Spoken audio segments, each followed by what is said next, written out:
You've been chasing peace like it's somewhere out there, in the perfect life, the right moment, the next achievement.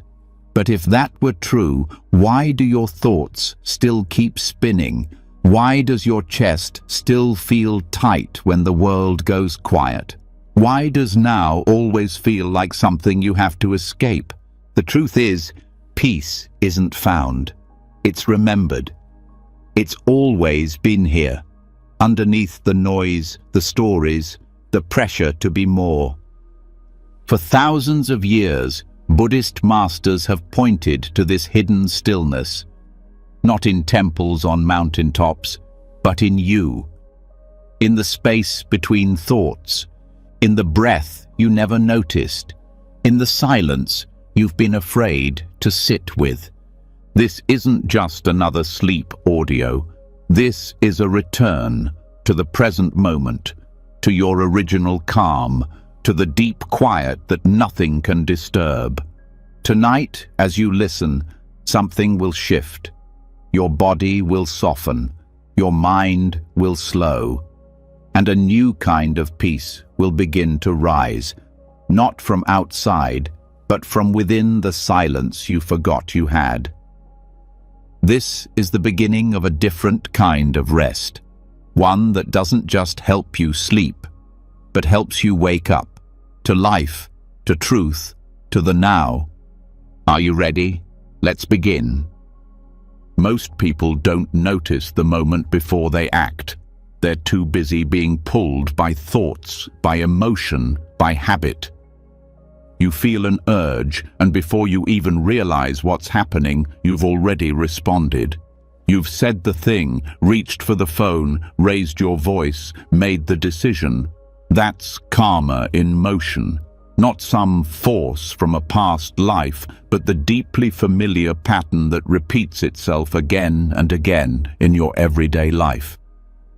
But what few people realize is this. Karma doesn't start when the action happens. Karma begins in the instant before. That split second where a thought, a feeling, or a desire starts to move. That micro moment when something arises inside you and quietly says, "Do this." That's where karmic intention, cetana, is born. And if you can see it there, if you can meet it before it turns into action, something powerful happens. You're no longer reacting, you're choosing. This is where awareness becomes freedom. In Buddhist teachings, intention is everything. It's not just what you do, it's why you do it. The deeper the awareness of your intention, the less karma you create. Not because you're being good, but because you're awake at the root of action. You're not sleepwalking through your choices anymore. You're aware of the seed, not just the fruit. To get here, though, you have to slow way down. Not just your body, your mind, your breath, your attention. Slowing down doesn't mean pausing your life. It means becoming so sensitive that you can feel the tiniest ripple before the wave forms. You start to notice how often you're already halfway through reacting before you even know what you're reacting to. You start to feel how volition begins as a stirring, a soft pull inside your chest, a shift in energy behind your eyes, a tightening in the belly. That's the birthplace of karma, and it's also the most powerful place to rest your attention. This is not about controlling yourself. That's still ego. That's still fear. This is about seeing yourself so clearly, so intimately, that no reaction can hide anymore. You start to live from the source of choice, not from the noise on the surface. When you become aware of this, daily life transforms. Simple moments, someone cutting you off in traffic, a rude message, a craving, a moment of boredom, become your greatest teachers. You begin to feel the push of habit trying to take over, and instead of following it, you watch. You feel the impulse but don't obey it. You're not frozen, you're free. And that space between the impulse and the action, that's the doorway. That's where stillness lives. That's where karma loses its grip. That's where you meet the present moment, not as a prisoner, but as a master. Most people spend their entire lives reacting to life like a pinball, bouncing from one thing to the next, never realizing they have the power to pause before the bounce. But not you. Not anymore. When you start training awareness at the root of action, you'll begin to sense this gap more often. At first, it might only be a flicker, a brief breath, a sense of, wait, before you do what you always do. That's gold. That flicker is enough. Don't try to stretch it. Just rest there. Don't rush to fix, solve, or suppress. Rest. That resting, pure, alert, simple awareness has a power far greater than any reaction. It's not passive, it's awake. It sees everything, but it holds nothing. And the more you train your attention to rest in that still point before volition arises, the more your actions start coming from wisdom, not fear, from clarity, not confusion, from peace, not pain. There's a Tibetan term, Nyingje, often translated as tender heart. When you stay close to that instant before karma arises, your heart starts to soften. Because in that moment, you're not in a fight with yourself. You're not rushing to be right or safe or seen. You're simply present. And in presence, there's space. And in space, compassion is natural. You might notice that when you rest in that moment before, the need to be someone, prove something, or defend anything starts to dissolve. There's no story yet, no narrative, no me being built. Just this quiet awareness, this raw, luminous seeing. From here, it becomes clear. Your deepest peace doesn't come from changing your life. It comes from changing your relationship to the moment before your life unfolds. That moment is where suffering begins, and where freedom begins too. The mind is tricky, though. It will try to skip over that space. It doesn't like stillness. It likes momentum. It likes control. It likes to say, I already know what this is. Let's go. But if you're alert, you'll feel that rush. You'll see the mind lean forward, and instead of following it, you'll stay. You'll rest. This rest isn't sleepy. It's awake. It's a kind of sacred pause. It doesn't resist anything. It simply notices everything. And in that noticing, something dissolves. The urgency, the fear, the false belief that you have to act to feel real. You begin to understand that most of your suffering doesn't come from life itself, but from unconscious momentum. That push to fix the discomfort, chase the feeling, complete the loop. And once you sit in the space before that push takes over, the loop loses its power. Some days, that space might feel small and fragile. Other days, it opens wide like the sky. Don't measure it. Don't expect it to feel a certain way. Just return, again and again, to that instant before you reach, before you react, before you move. This is the root of all meditation, not sitting quietly to escape life, but sitting to feel it, deeply, completely, before the mind rushes to explain or control it. And once you train your awareness in this way, even the most intense moments become workable. You'll feel anger begin, but before the shout, you're already resting. You'll feel fear arise, but before the spiral, you're already still. You'll feel longing stir, but before the grasping, you're already whole. There's a beauty in this kind of presence that words can't fully describe. It's not dramatic, it's not loud, but it's incredibly powerful. Because when you live from this place, you're not adding more karma to the world. You're not acting from wounds. You're not fueling the wheel of suffering. You're resting in the still point where wisdom begins. And over time, this begins to change the shape of your life. Your relationships soften. Your reactions slow. Your inner noise starts to quiet. You don't need as much from the world because you're living closer to the source. You become less interested in being right, more interested in being real, less focused on outcomes, more attuned to presence. There's a calm that comes when you no longer need to follow every thought. A clarity that arises when you don't have to believe every emotion. A strength that forms when you can stand in the storm of desire without being swept away.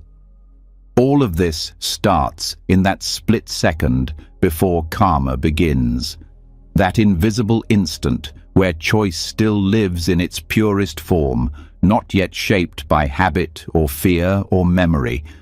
That's the birthplace of your freedom. It's subtle. It won't scream for your attention, but it's always there, like a still pool under the rushing stream. And the more you practice resting there, the more that pool becomes your home. This is not a technique. It's a way of being, a way of relating to life that doesn't require constant fixing or chasing. It's not about doing nothing, it's about doing from nothing. Acting from presence, not panic. Moving from depth, not impulse. Even as you listen now, notice what's arising in you. Is there a thought forming, a feeling, a pull? Can you feel the beginning of it, not the full wave, just the ripple? Stay there, rest there. Let it come and go without needing to become it. That's the art. That's the invitation. And once you begin, there's no need to rush. No goal to reach, just this breath, just this moment, just this awareness, gently resting at the root of it all. You're not late, you're not behind, you're right where you need to be, right at the edge of transformation. And the more you live from this quiet space, this pre-volitional awareness, the more peace becomes your natural state. Not because life gets easier, but because you're no longer pulled by every wind. You've found the anchor. You've touched the ground before thought, before reaction, before identity.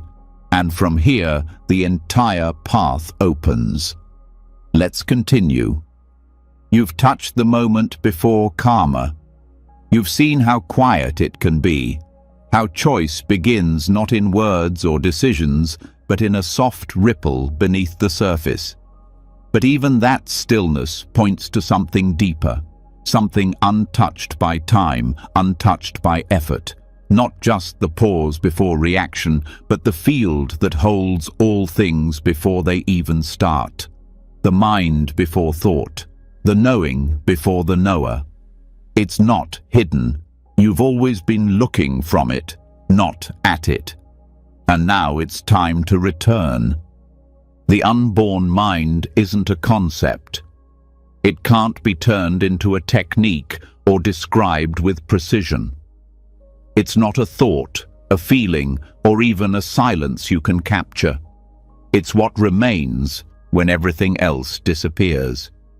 When the self dissolves, when effort ends, when even the watcher fades. You don't have to create this awareness.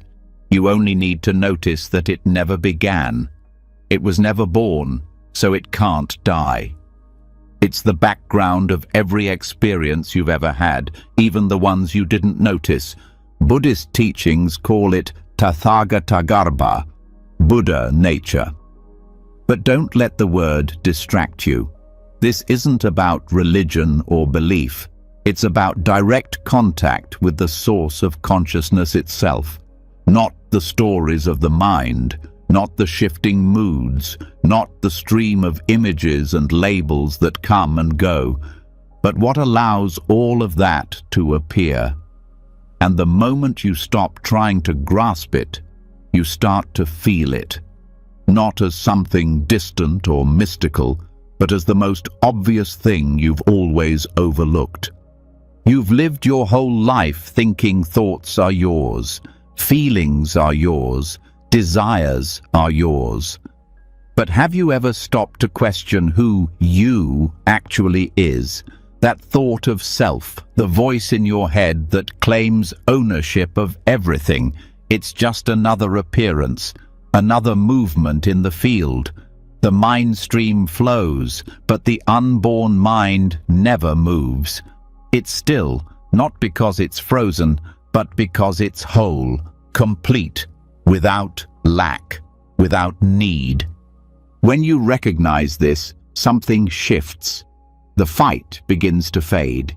You no longer feel the need to fix yourself. You don't need to become anything.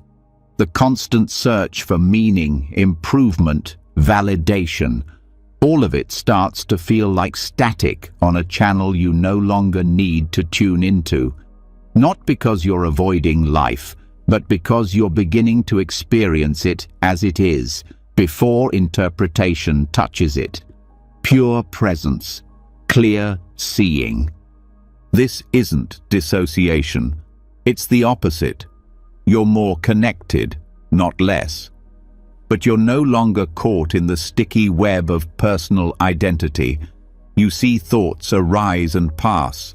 You watch emotion form and fade. You witness urges, stories, sensations, each one appearing in awareness and then dissolving back into it. And the awareness itself, it doesn't move, it doesn't change. It's not something you create in meditation. It's something you fall back into when striving stops. This is why practices that go beyond concentration are so important. Concentration can calm the mind, but it often reinforces a doer, a self that's trying to reach peace through control. But awareness of the unborn mind isn't about control. It's about letting go so completely that even the one who's letting go disappears. There's no subject-object split, no observer watching an object. There's just knowing, just being, just a presence that holds all things, untouched by what it holds. And this is what ends inner struggle. Not by fixing your mind, but by realizing that your mind was never the problem. You were just identifying with the waves and forgetting the ocean. Thoughts aren't the issue. They're just energy moving. What creates suffering is the belief that you are the thinker, the one who must manage, suppress, analyze, or escape the mind's activity. But when you recognize the unborn mind, the struggle with thought ends. Because you no longer fear the storm, you know the sky was never affected. Sometimes people hear this and think it means becoming blank or empty. But this presence is far from dull. It's luminous, alive, aware without effort. It doesn't block experience. It allows all of it without resistance. Pain arises and there's room. Joy arises and there's space. Confusion, clarity, desire, doubt, they come and go like clouds. But the open sky of awareness remains, and the more you rest in that recognition, the more natural it becomes. Not because you're trying to hold on to a state, but because you're not resisting what is. You're not forcing experience into a shape. You're not shrinking reality into what the ego can accept. You're meeting life with no filter, no defense, no agenda, just open, alert presence. At first, the mind will try to pull you back into form. It will try to define what's happening. Is this it? Am I doing it right? But all of that is just noise, and you don't have to fight it. You simply let it pass, like wind across still water. The moment you identify with the commentary, you contract. The moment you see the commentary as just more movement within stillness, you return. And in that return, you discover something unexpected. Peace wasn't missing. It was simply obscured, not by something evil or wrong, just by layers of activity that were never questioned. Now you're questioning. Now you're seeing. And in that seeing, the need to be someone drops away. The need to achieve peace turns into resting as peace. This isn't a feeling you have. It's the ground of being you are, not the character you play, not the thoughts you think, but the space that lets the entire play unfold, even this moment, even this breath, even these words, all arising from the unborn mind and returning to it. No effort needed, no fixing required, just presence. When this becomes your reference point, everything changes. Not because the world outside shifts, but because the clinging inside softens. You still feel, you still care, but you're not driven by lack. You're not trying to complete yourself through action. You already feel whole, not because you've solved every problem, but because you no longer believe you're broken. And this changes how you relate to thought. Before, thoughts were commands. Now they're just suggestions. Before, emotions felt like truth. Now they're just weather. Before, experience defined your self-worth. Now there's no self to measure. There's only awareness, watching the dance without needing to change the steps. You'll find that this recognition doesn't make you distant. It makes you real. Because you're no longer hiding behind masks. You're no longer filtering everything through judgment or preference. You're simply meeting each moment as it arises, without commentary. And from that clarity, compassion grows. Not the kind you force, but the kind that flows naturally when you stop protecting an identity. Every tradition has tried to point to this. Zen calls it the original face before your parents were born. Dzogchen calls it Rigpa. Some call it the witness. Others call it awareness itself. But the label doesn't matter. What matters is your direct experience. Not as a fleeting insight, but as a living truth you can return to again and again, not by reaching for it, but by relaxing into it. And the more you rest in this unborn awareness, the more you see how much of your life was built on mental habits that never needed to be followed. You see how much energy you spent resisting what already was. You see how the mind tried to fix itself by thinking more, striving more, hoping more. And now you see that peace was never something you could get. It was something you had to stop searching for. There's a deep humility in this, a soft surrender, because you realize you can't do awakening. You can only stop doing what hides it. You can only rest. And in that rest, the mind quiets, the self-image fades, and what remains isn't empty. It's full of presence, clarity, stillness, not as concepts, but as lived truth. From here, even pain changes, not because it vanishes, but because it's no longer resisted.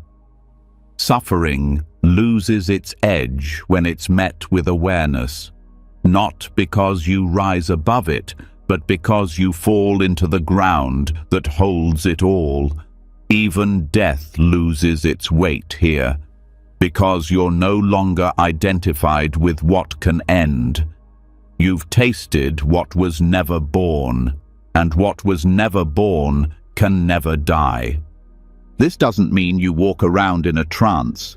It means you're deeply here, fully alive, open to the rawness of each moment, but untouched by its story.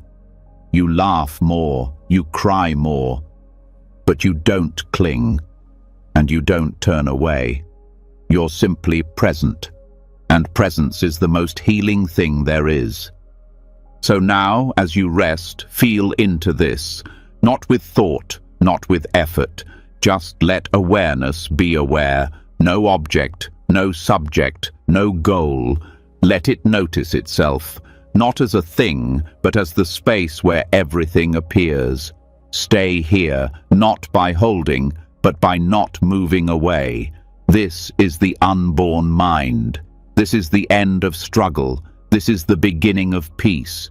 When the mind no longer clings and awareness rests in its natural state, what remains is not just internal stillness, but a quiet that begins to shape everything, including the body. It's not enough to see clearly. The way you sit, the way you breathe, the way you hold yourself in space, these also speak. Your posture is your practice. Your stillness is not passive. It becomes visible. It communicates something before a single word is said. There is a presence that moves without movement, a silence that spreads not just through thought, but through the entire body. And when you understand this, your practice deepens beyond the mind. It becomes embodied, direct, unmistakable. The body is not separate from awareness. Every thought leaves a trace in the flesh. The mind leans forward and the shoulders tighten. A subtle fear passes through and the breath shallows. A quiet urge arises and the fingers move.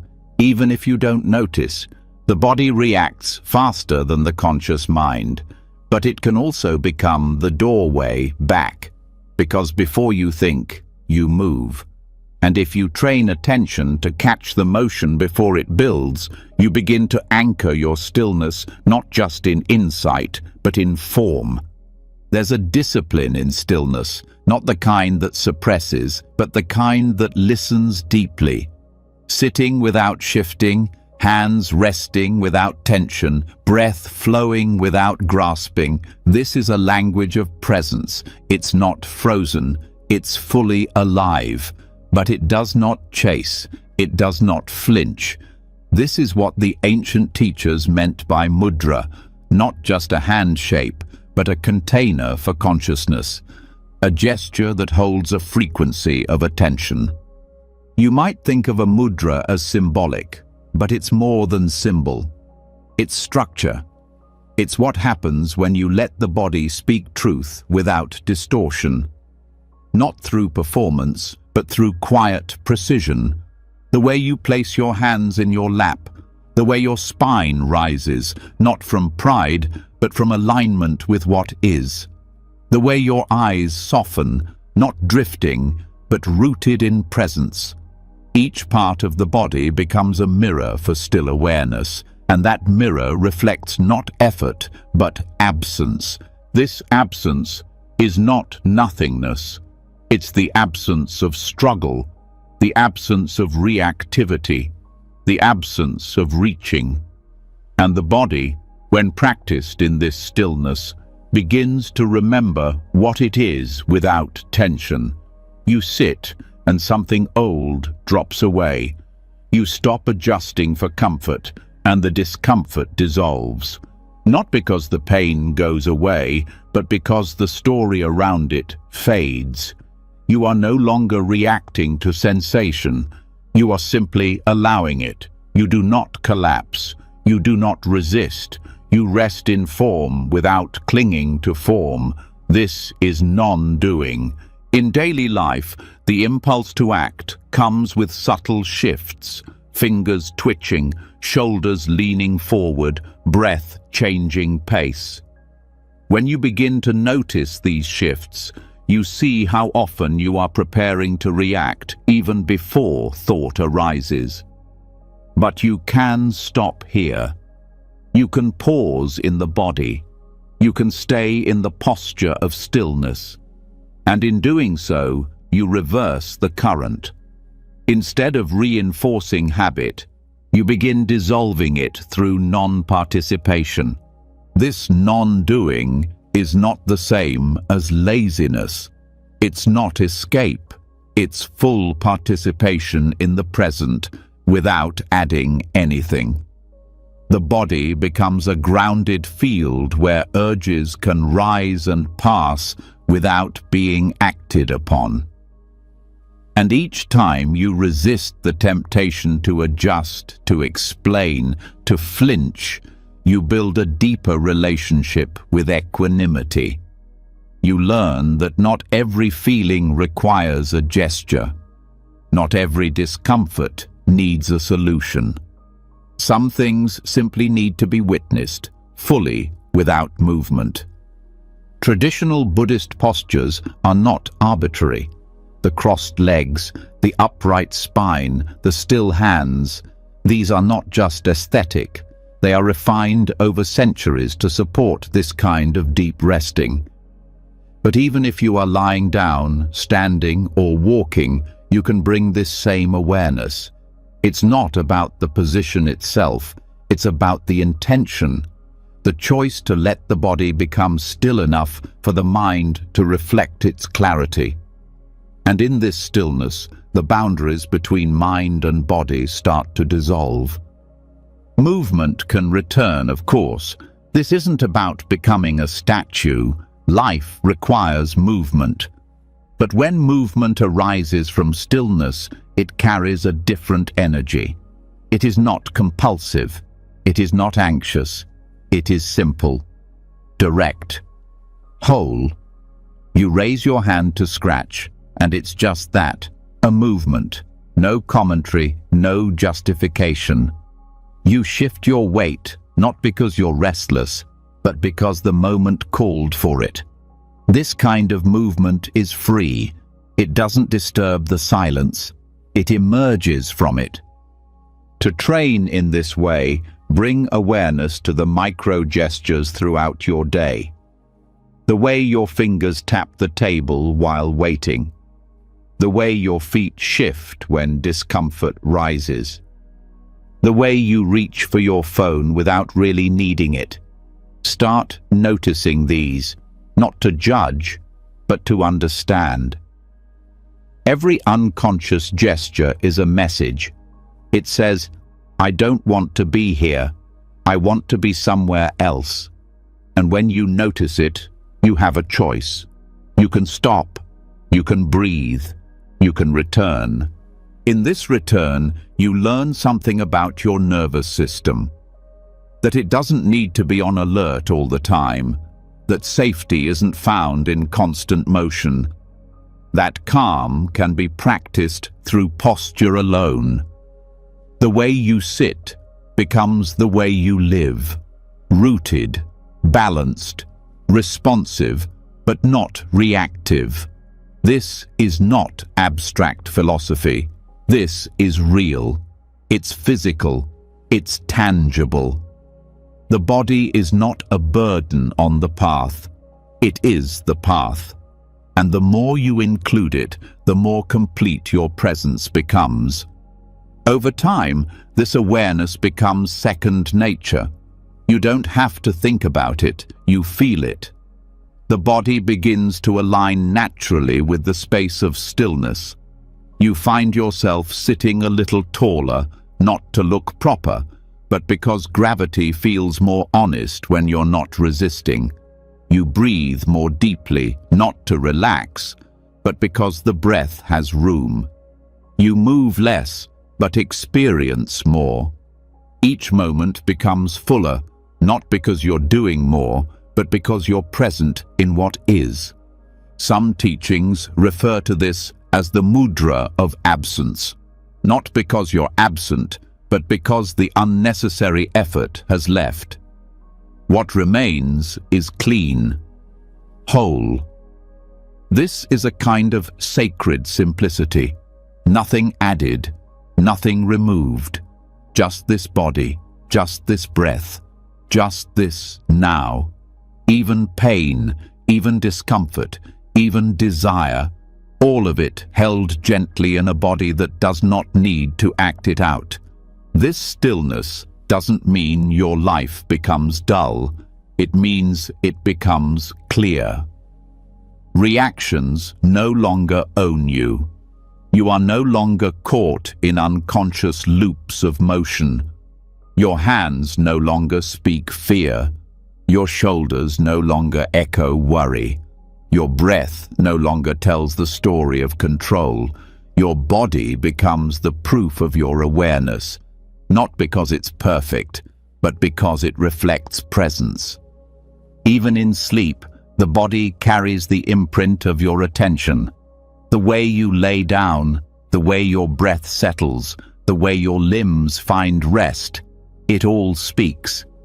The more you practice stillness during the day, the more the body remembers how to release at night. Rest becomes easier, deeper, more complete, because the body trusts that it doesn't need to be ready to run.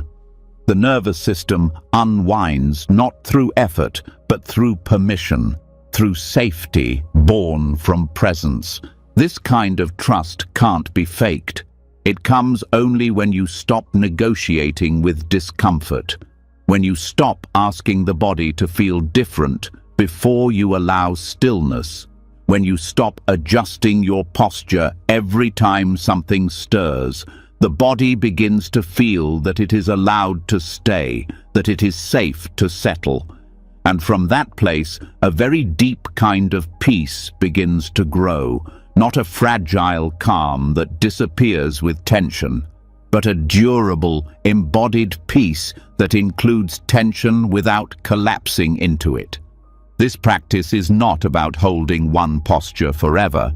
It's about the quality of being in the posture you are in, the stillness you carry while chopping vegetables, while tying your shoes, while folding laundry. Each action can become an extension of the mudra. Not just your hands, but your entire body becomes the gesture of awareness. No movement wasted, no energy scattered, everything integrated, everything returning to the root. And what's at the root is not numbness, it's aliveness without reaction. A body awake without tension, a presence that does not cling. Over time, your life starts to reflect this, not in dramatic changes, but in how it feels to wake up, in how it feels to speak without rushing, in how it feels to be touched by sensation and not pushed by it. You are not deadening the senses, you are refining them. You are tuning the instrument so precisely that the music can be heard in the silence. You may begin to notice that others feel different around you, not because you are doing anything to them, but because your body is no longer sending the signal of urgency. You're not broadcasting stress. You're not radiating fear. You've stopped rehearsing the next move, and they feel that stillness. Some may not know why they feel calmer around you, but they do, because the nervous system responds to presence, and when your presence is grounded, their body feels the invitation to ground as well.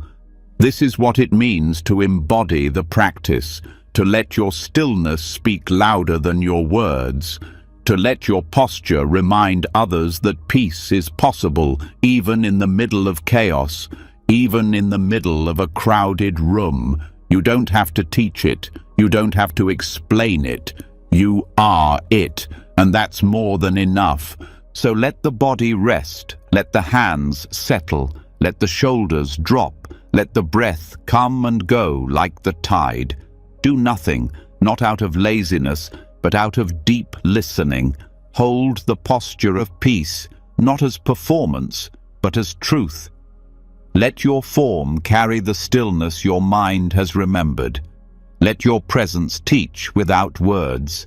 Let your absence of struggle become the most powerful thing in the room. And stay here. Stay in this body that needs nothing added. Stay in this moment that requires no improvement. Stay in this shape that speaks silence. Stillness doesn't always come from silence. Sometimes it comes from listening deeply, so deeply that even the fading of a sound becomes a teacher. When the body stops moving and the breath settles, the senses sharpen, not to react, but to receive. Sound, which once seemed ordinary, now becomes a door, a reminder of how everything rises, lasts for a moment, and dissolves. Not just words or music or noise, but the whole of life. And if you listen closely, you don't just hear sound, you hear impermanence. You hear the truth of change, wrapped in the simplest vibration. This practice begins not with exotic mantras or sacred chants, but with what is already here. The sound of the wind, a distant voice, the hum of electricity. Each one has a shape, a beginning, and an end. But what we often miss is the ending, the way the sound fades, loses strength, and returns to the quiet it came from. The mind is trained to notice what starts, to name it, identify it. But rarely does it stay for the part that truly matters, the decay. That subtle vanishing is where the deepest insights live. You start to hear how sound is not a solid object. It's movement, it's vibration through space. It doesn't belong to anyone. It doesn't last. The very nature of sound is to disappear. And yet, when a sound fades, we often don't notice. We move on too quickly. Our attention drifts to the next thing. But when you slow down and rest in awareness, you can follow it all the way to its end. And in that ending, something else begins. Not noise, not silence, but a spacious presence that holds both. There is a quiet intelligence in listening like this, not listening to react or remember, but to fully receive. As the sound softens, so does the need to control. You begin to trust the flow of things. You start to feel the beauty of what doesn't need to stay, and you learn without effort that peace isn't found in holding on. It's found in letting go as things naturally complete themselves. Sound becomes your meditation object, not because it's special, but because it's constant. Life is full of sounds. You don't need to create them. You just need to hear what's already present. And you don't need to follow every sound to its source. The source doesn't matter. The echo is the teaching. The fact that it ends, and that something in you can remain quiet enough to witness it. At first, this kind of listening feels strange. The mind wants to label each sound. Dog barking, footsteps, music. It wants to decide, pleasant or unpleasant, loud or soft, annoying or relaxing. But deeper than all that is the sound itself, its shape, its curve, its fade. You listen not for the meaning of the sound, but for the end of it. You track it, softly, without strain, like following a feather as it falls. At some point, it disappears. And in that moment, you feel space open. That space is not a lack, it's fullness. The fullness of now, the fullness that doesn't need anything added to it. When you train the ear in this way, your entire relationship to time shifts. You begin to live in the subtle rather than the dramatic. You begin to notice transitions rather than outcomes. You begin to let experiences close on their own without forcing, rushing, or analyzing. And from this listening, a new kind of patience arises. You stop pushing away what's loud or clinging to what's beautiful. You hear both with the same kind of interest. The fading of a harsh sound teaches you that nothing lasts. The soft trail of a song reminds you that even the sweetest things end. And it doesn't make you sad. It makes you quiet, not withdrawn, awake.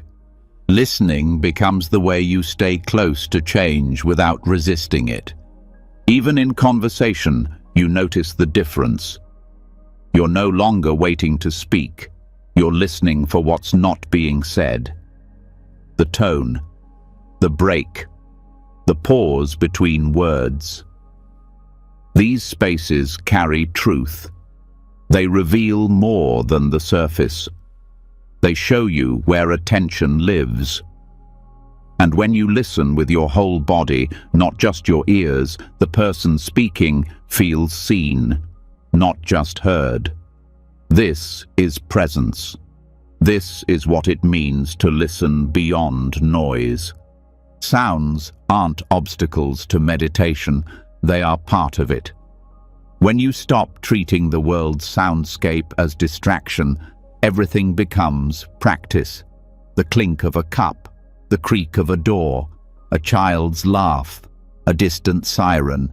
Each sound arrives, and each one dissolves, just like thoughts, just like sensations.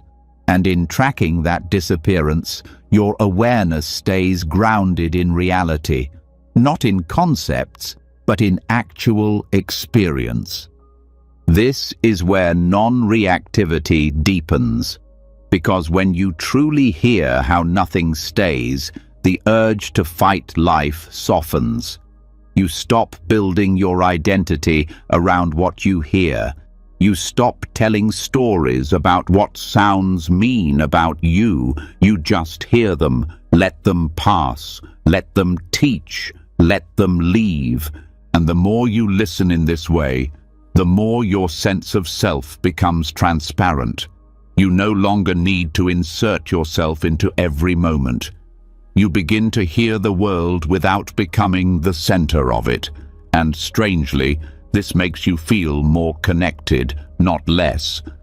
Because you are no longer holding yourself apart from the flow, you are inside it, listening, not controlling, allowing, not resisting. Even the sound of your own voice begins to change.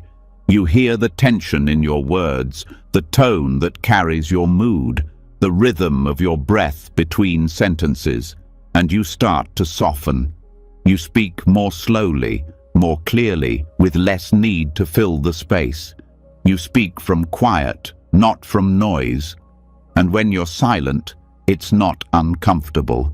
It's full. It holds the same weight as the words. In formal meditation, sound can be a primary object, not to concentrate in a rigid way, but to train the mind to rest in change. You might sit and simply listen, nothing more. No need to identify or judge. Just hear what's there and follow it until it's gone. Over and over. This softens the mind. It makes you more available, more fluid, less attached. There is also a healing in this, because many forms of suffering come from clinging to ideas, to identities, to moments we want to last. But when you start to listen to how every sound decays, you begin to feel where your attachments begin. And when you feel that, you can relax them. You can let things end without feeling abandoned. You can stay present through change without holding your breath. Eventually you notice that silence isn't the opposite of sound. It's its companion. Every sound carries silence with it, before, during, and after. And when the sound ends, silence is what remains. That silence isn't just the absence of noise. It's a kind of presence, a deep, undisturbed field. And when you rest there, even for a moment, something inside you remembers what it means to be at ease. This ease is not dull. It's alert. It listens not just with the ear, but with the whole of being. This is where the path becomes embodied. You don't just understand impermanence, you feel it. Not as a thought, but as vibration ending. You feel it in the throat that speaks, in the footstep that fades, in the breath that leaves. And once you know this through sound, you begin to know it everywhere. You see it in relationships, how each interaction rises and passes. You feel it in emotion, how even the strongest wave cannot hold. You feel it in desire, how chasing never fulfills because fulfillment can't stay. And instead of hardening against this truth, you soften. You stop trying to capture what must leave, and you begin to love without grasping, to hear beauty without needing to own it, to be here fully without fear of what ends. This listening changes your pace. You walk slower. You speak with more care. You respond rather than react. You begin to live like a sound, arriving fully, expressing what needs to be expressed, then fading naturally into what's next. No drama, no resistance, just full presence and quiet release. When sound becomes your teacher, everything becomes more vivid. Not because life changes, but because you are finally here to meet it. Fully, deeply, without rush. And even in the noisiest places, you carry that inner quiet. That knowing that all things pass. That peace is not the absence of sound, but the absence of clinging. So let the sounds around you be what they are. Don't chase them. Don't push them away. Let them rise, let them fade, and follow them with the gentleness of a mind that no longer needs to hold. Let each sound return you to the truth of change, to the peace that comes not from silence, but from knowing that nothing lasts, and that's okay. When you listen deeply enough, you start noticing something strange. The sound fades. But who exactly is listening? Not your name, not your history, not your voice, just awareness. It has no edge. It doesn't belong anywhere in particular. It knows what's happening, but it doesn't feel separate from it. This quiet noticing has no center. And when you stop trying to find the you behind the attention, peace reveals itself not as something added, but as what remains when the idea of self is no longer in the way. The belief in a central observer runs deep. From childhood, we're taught that we're behind our eyes, inside our head, calling the shots, watching the movie of life from a fixed seat. But when you stop and examine this carefully, something opens. You see that attention doesn't come from a single place. You can look at a tree and feel the seeing happening, but where is it happening from?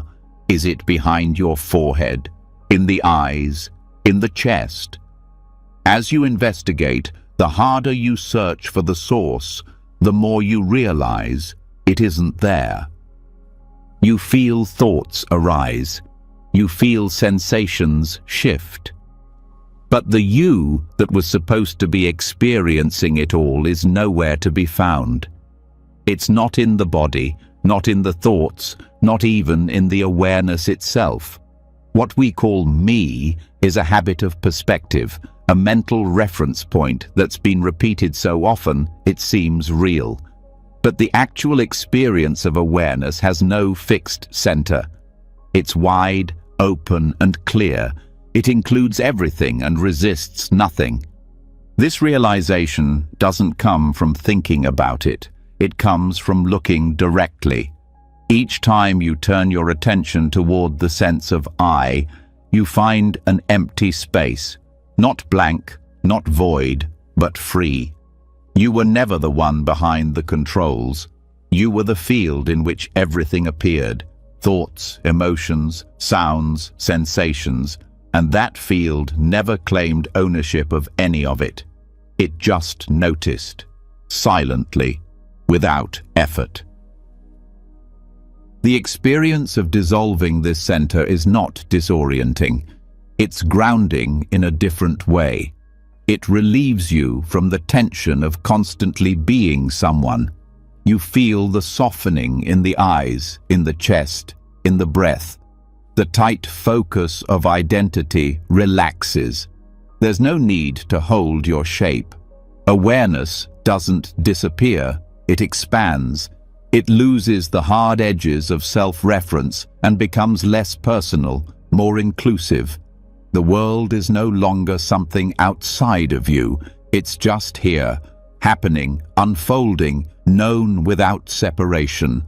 This knowing without a knower is often overlooked because it's so ordinary. We keep expecting peace to feel special, different, like a breakthrough. But real peace comes when you stop trying to locate it inside a self. It's what arises when you're not defending a center. It's the ease that emerges when there's no longer a you watching everything else. Just the watching, just the hearing, just the sensing. This shift doesn't require new beliefs. It requires honesty with what's already happening. You notice how attention moves without anyone directing it. You see how sensations come and go without asking for permission. You observe how thoughts appear, float across the screen of awareness, and vanish without needing a thinker to create them. Everything is already functioning. The sense of a central me is not the source of this activity. It's a story added afterward. What's profound is that this realization isn't an escape. It brings you closer to life. Because when the center dissolves, the barrier between you and experience falls away.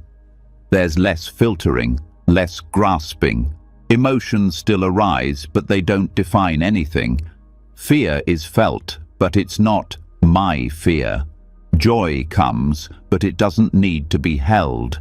Everything is temporary, and now you know it can pass without taking you with it. This non-local awareness isn't spaced out or distant. It's precise. You can focus on a sound, a breath, a sensation, but you're not focusing from anywhere. There's attention, but no reference point. That's why it's restful, because the strain of being the one who's always doing, always watching, always thinking, it disappears. There is just experience, unfolding naturally without a center to protect. You might notice that even the question, "Who am I?" begins to dissolve.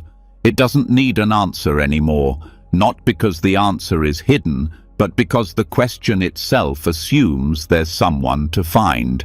When that assumption drops, only presence remains, and presence, by its nature, is complete. It doesn't need identity to function. It doesn't need a self to validate it.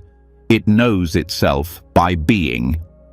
This kind of being can feel unfamiliar at first. Without the usual landmarks of me and mine, the mind searches for something to grab onto. But if you stay steady, resting in this open attention without retreating into thought, what arises is a stability that has nothing to do with control. It's not brittle. It's not holding itself together. It simply doesn't fall apart because there's nothing separate to collapse. From this view, even the idea of inside and outside begins to fade. You're not in your head looking out. You're not trapped behind a face. Experience is not happening to you, it just is. And that's the freedom. There's nothing missing, nothing to improve, nothing to become. You're no longer watching life from a fixed seat. You're dissolved in it, and at the same time, fully clear. In daily life, this shift brings a subtle but powerful change. Interactions lose their weight. You speak, you listen, you feel, but there's less attachment to the role you're playing. Words are just sounds moving through the field. Thoughts are just flashes of meaning. There's no someone trying to hold it all together. And yet, everything becomes more vivid, more real, because it's not filtered through the need to defend or perform a self. The body starts to relax in a new way. Not slumped, not spaced out, but no longer compressed by identity. You stand, walk, breathe, without the invisible tension of me. There's lightness in your movement. Not because you're trying to be mindful, but because the effort to be someone is gone. Life flows more easily when there's no center trying to push it. Even during conflict, this spacious attention remains. You may feel anger or frustration, but you see it without becoming it. You don't need to protect a position. You're not the center of a personal drama. Emotions rise in the same field where thoughts and sounds rise, and they dissolve in the same way. The peace here is not passive. It's clear, unshaken, because there's no one to be shaken. This realization doesn't make you passive or indifferent. It makes you intimate with what is. Actions still happen. Choices are still made, but they come from clarity, not from a center trying to prove or protect itself. This is not about disappearing. It's about appearing fully, without distortion. When there's no self pulling attention inward, the whole world becomes immediate, vibrant, alive. Over time, you may begin to notice how much energy was spent maintaining the illusion of self, how many decisions were shaped by the need to be seen, known, liked. How much suffering came from trying to hold on to a center that was never real. And when this effort drops, life becomes simpler. Not because challenges vanish, but because you're no longer inventing someone to suffer them. This doesn't mean you lose the ability to say, I, or use your name. The functional self remains. Language continues. But the felt sense of being a separate observer begins to fade.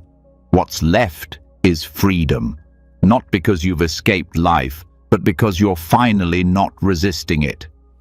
The center that suffered was only a thought. Now, that thought no longer holds power.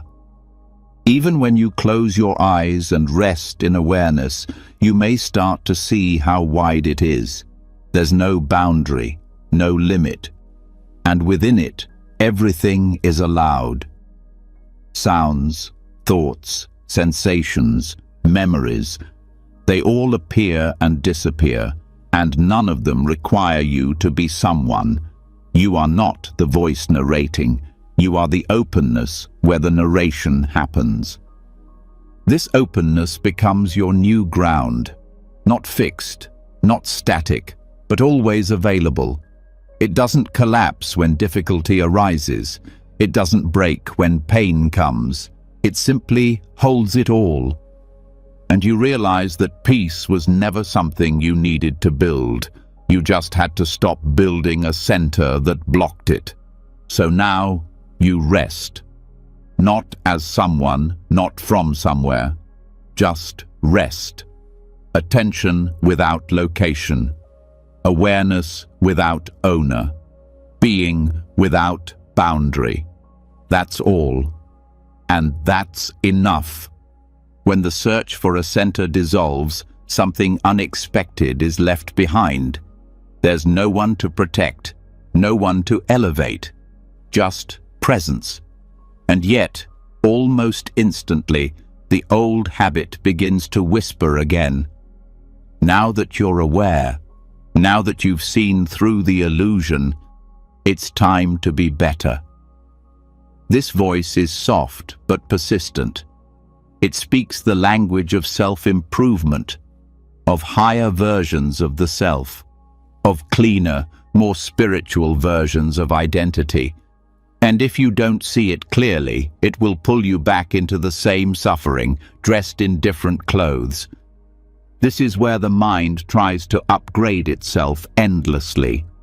It's not the old craving for money, status, or success anymore. It's craving inner purity, perfect awareness, a spotless mind. It reads ancient texts and interprets them as a checklist. It turns the teachings of awakening into a competition. It starts judging the old self, trying to remove every flaw as if presence were a kind of performance. The desire to be free becomes another form of grasping. But peace doesn't come through polishing the self. It comes through realizing that there's no self to perfect. The dust you think you need to wipe off the mirror is not the problem. The problem is believing the mirror was ever dirty. Awareness doesn't need to be cleaned. What needs to be dropped is the belief that you, as a separate person, must become someone else to be whole. This is where self-help becomes subtle ego. The idea that there's always something missing, something broken, something you must fix to finally deserve rest. But the one doing the fixing is part of the illusion. The endless strategies, rituals, diets, books, apps, and techniques all feed the sense that you're not quite there. They postpone presence. They reinforce lack. They convince you that peace lies one step ahead, always out of reach. This is not a rejection of growth. It's a shift in where growth comes from. Growth, when real, happens because it's natural, not because it's forced. It arises from awareness itself, not from the pressure of a self who wants to be impressive. A tree doesn't grow by trying harder. It grows by being rooted, by receiving what it needs and letting life shape it without resistance. You are no different. Radical self-acceptance isn't laziness, it's clarity. It sees the impulse to improve as just another wave in the mind, and instead of chasing it, it stays rooted in presence. Not to be better, but to be real. Not to escape flaws, but to see that flaws don't define reality. You may feel anger, confusion, desire, fear, but none of these need to be eliminated for peace to arise. They only need to be seen without a story. The belief that peace comes after perfection is the oldest trap. It keeps you suspended between guilt and hope, always trying, never arriving. But the truth is, nothing needs to be added. The mirror was always reflecting clearly. The dust was never permanent. It only looked like it mattered when you forgot to see through it. The mind can be noisy. The emotions can be messy. The history can be heavy. But the one who sees all of it, the awareness itself, has never been touched by any of it. Letting go of the will to improve doesn't mean giving up your life. It means ending the war within it. You can still learn, grow, create, but not from a place of lack. You're not trying to become. You're living what already is. You stop asking, "What's wrong with me?" and start asking, "Who is the one that believes something is wrong?" And in that question, the illusion of a fixer collapses. You may notice how often the desire to improve hides fear. Fear of being rejected, unloved, irrelevant.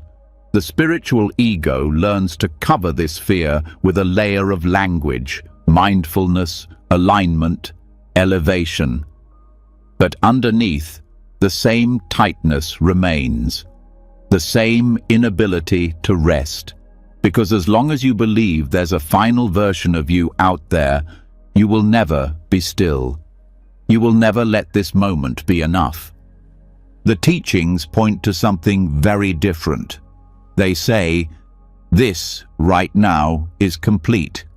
Not because it's perfect, but because nothing is missing. You're not waiting to become sacred. You already are.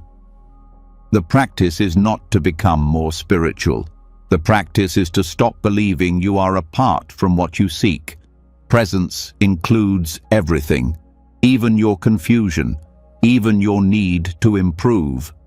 This is where rest begins, not the kind that comes at the end of a long journey, but the kind that was available the whole time. You don't need more steps. You need fewer stories, not less pain, but less resistance. The moment you stop trying to polish the mirror, you see that what you were trying to improve was already light itself. It didn't need to be brightened. It needed to be seen. When this becomes real in your experience, you live differently. You stop treating your practice like a ladder. You stop measuring yourself against invisible standards. You stop comparing your inner state to the way others seem to feel. You stop believing that discomfort means you've failed. You let the wave pass without asking it to leave faster. You let your humanity be part of your path. You might feel guilt for not trying harder, but even guilt becomes another story, another layer. You can see it rise, see it speak, and let it fall away. This doesn't make you careless. It makes you honest. You show up to your life not to fix it, but to live it, not to escape mistakes, but to meet them fully. Because peace is not the absence of problems. It's the absence of the belief that you need to be someone else first. You may start to feel an inner silence that's not achieved, but uncovered. It was buried under the noise of needing to be better. And now that noise is quiet. It may return. That's fine. But you know where stillness lives. You know what's true without needing to explain it. You stop interrupting presence with your ideas of who you should be. Even the desire to improve your spirituality can be seen clearly. You don't need to fight it. You don't need to indulge it. Just see it. Let it move. Let it fade. The deeper you look, the more you realize there's nothing to chase. Only this moment, this awareness, this breath, all of it enough. Letting go of improvement does not mean stagnation. It means allowing your unfolding to be led by life, not ego. Your transformation doesn't need your interference. Your awareness already knows what to do.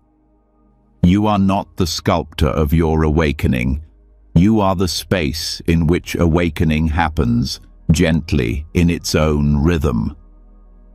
The more you trust this, the more your life becomes integrated. You eat not to perfect your body, but to nourish it. You rest not to optimize your energy, but because rest is part of love. You meditate not to silence the mind, but to listen to what's already here. You relate to others not to prove your growth, but to connect without filters. And when you forget, it's okay. That's part of the path too. Every time you notice the urge to improve, it becomes another invitation to return, to pause, to see through it. That's the practice. Returning. Not striving, not judging, just returning. To presence, to truth, to enoughness. You stop needing spiritual achievements. You stop checking your progress. You stop chasing states. And life, in its raw, ordinary beauty, begins to shine. The wind on your face, the sound of footsteps, the way sunlight touches the floor. These become sacred, not because you tried harder, but because you finally stopped trying. This is not resignation. It's surrender. Not defeat, but openness. You are no longer working against yourself, no longer dividing reality into worthy and unworthy. You've stepped out of the loop. You've put down the tools, and what remains is wholeness, untouched by effort. Let that be enough. Let the dust settle. Let the mirror reflect what it always has. Let this breath be the only thing you need right now. Not as an exercise, not as a step, but as the end of seeking. When striving stops and presence no longer needs proof, the silence that remains becomes more than a resting place. It becomes a doorway. Something subtle begins to stir just beneath the surface of awareness. Something quieter than thoughts, gentler than emotion. It doesn't speak in words. It arrives before language. If you listen very closely, without effort, you'll begin to notice it. The first flicker of movement before the mind names it. This is where thoughts begin, not at their appearance, but at their formation. Before there is a sentence, before there is even an idea, there is this whisper, a tilt in attention, a soft leaning toward. This space, just before a thought arises, is not blank. It's alive. It's filled with a kind of potential, not yet shaped, not yet spoken. In Buddhist teachings, this is known as manasikara, mental attention. It's the moment when the mind starts to turn toward something, the split second where choice is made without words. You don't choose the thought, but you can witness the pull that precedes it. It's like a thread being drawn out of stillness, a thread that becomes meaning only after it emerges. But here, in this quiet, it's still free. This pre-thought whisper is always present, but it's rarely noticed. That's because the mind is so fast to fill space. It doesn't like to wait. It moves immediately from quiet into commentary. But if you begin to slow your attention, not forcefully but gently, you can start to feel the difference between awareness and concept. You begin to notice that awareness is already here, even when no thought has formed. There's no need to wait for language to know something is real. In this space, there's a kind of listening that doesn't rely on the ears. It's an internal attentiveness, an alertness without tension. You're not straining to catch the thought. You're resting in the openness before it arrives. This kind of listening reveals something profound, that the mind is not the source of knowing. It's a response. Awareness already knows, even before the mind moves. The thought is a translation, not a beginning. When you observe thoughts after they form, you're dealing with interpretation. You're already in the realm of belief, opinion, identity. But when you stay close to the edge, before the thought takes shape, you begin to see how the mind picks and chooses, how it leans toward certain sensations, how it grabs at particular feelings. You begin to sense the weight of preference before it turns into habit.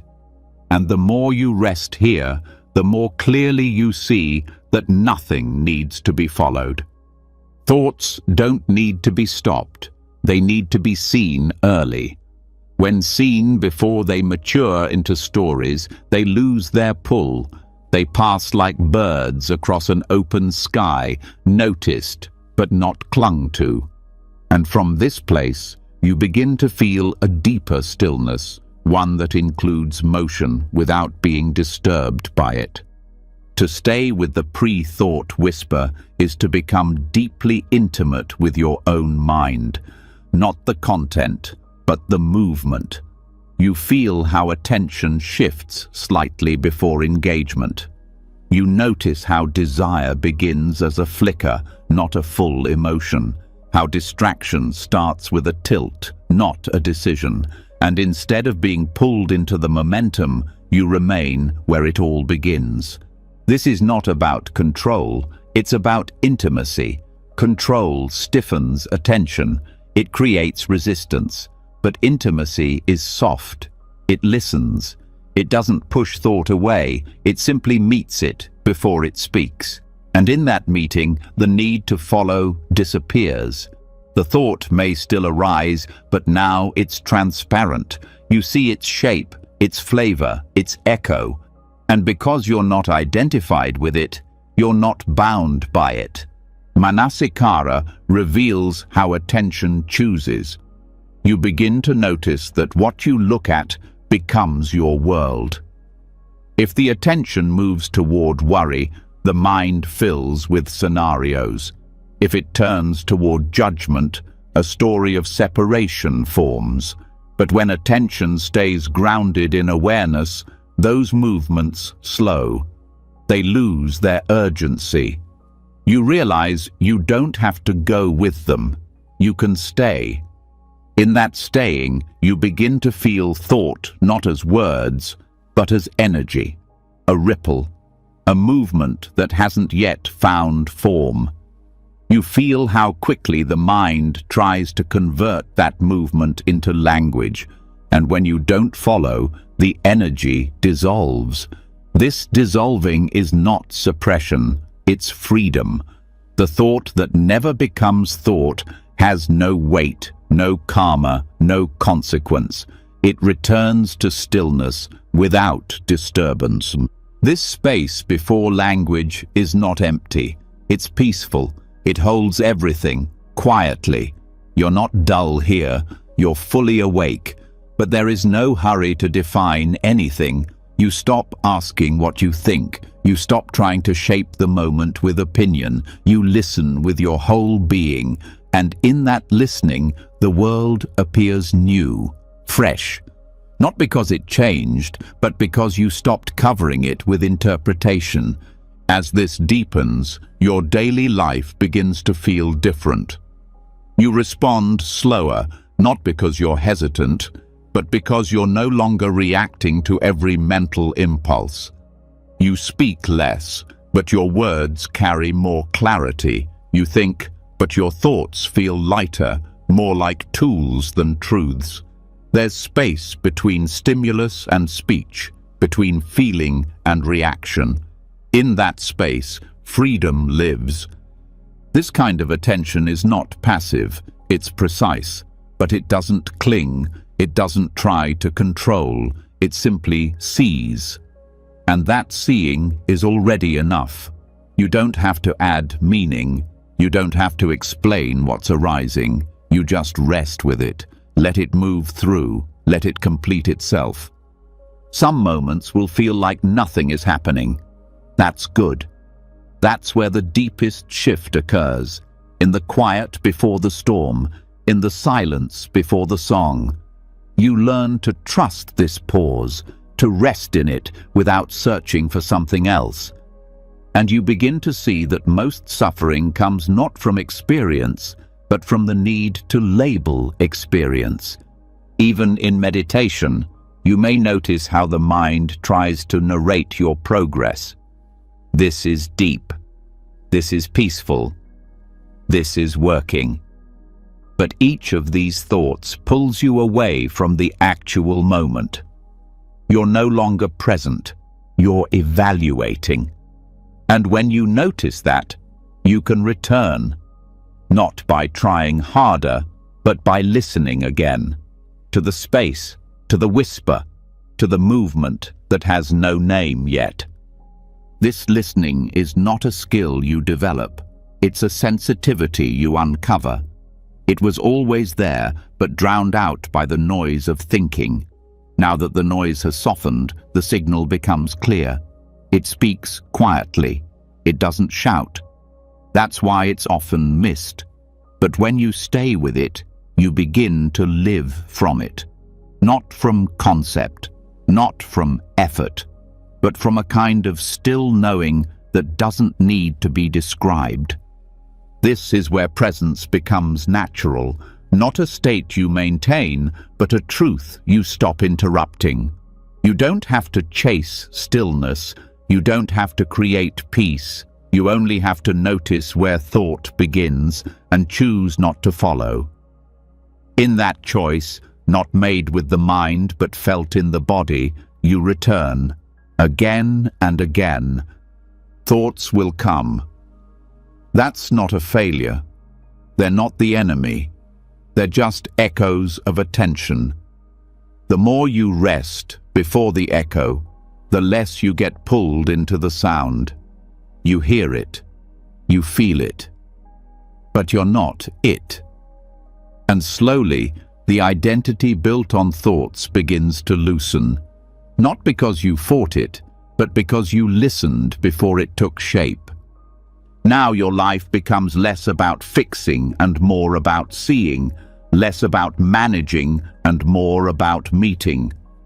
The need to know what's next fades. The anxiety to be certain fades, because you've seen where it all begins, and it doesn't need control, it only needs awareness. And now you live from this awareness, not as a technique, but as the most natural way to be. Because you're no longer building yourself out of thoughts. You're resting in the silence they come from.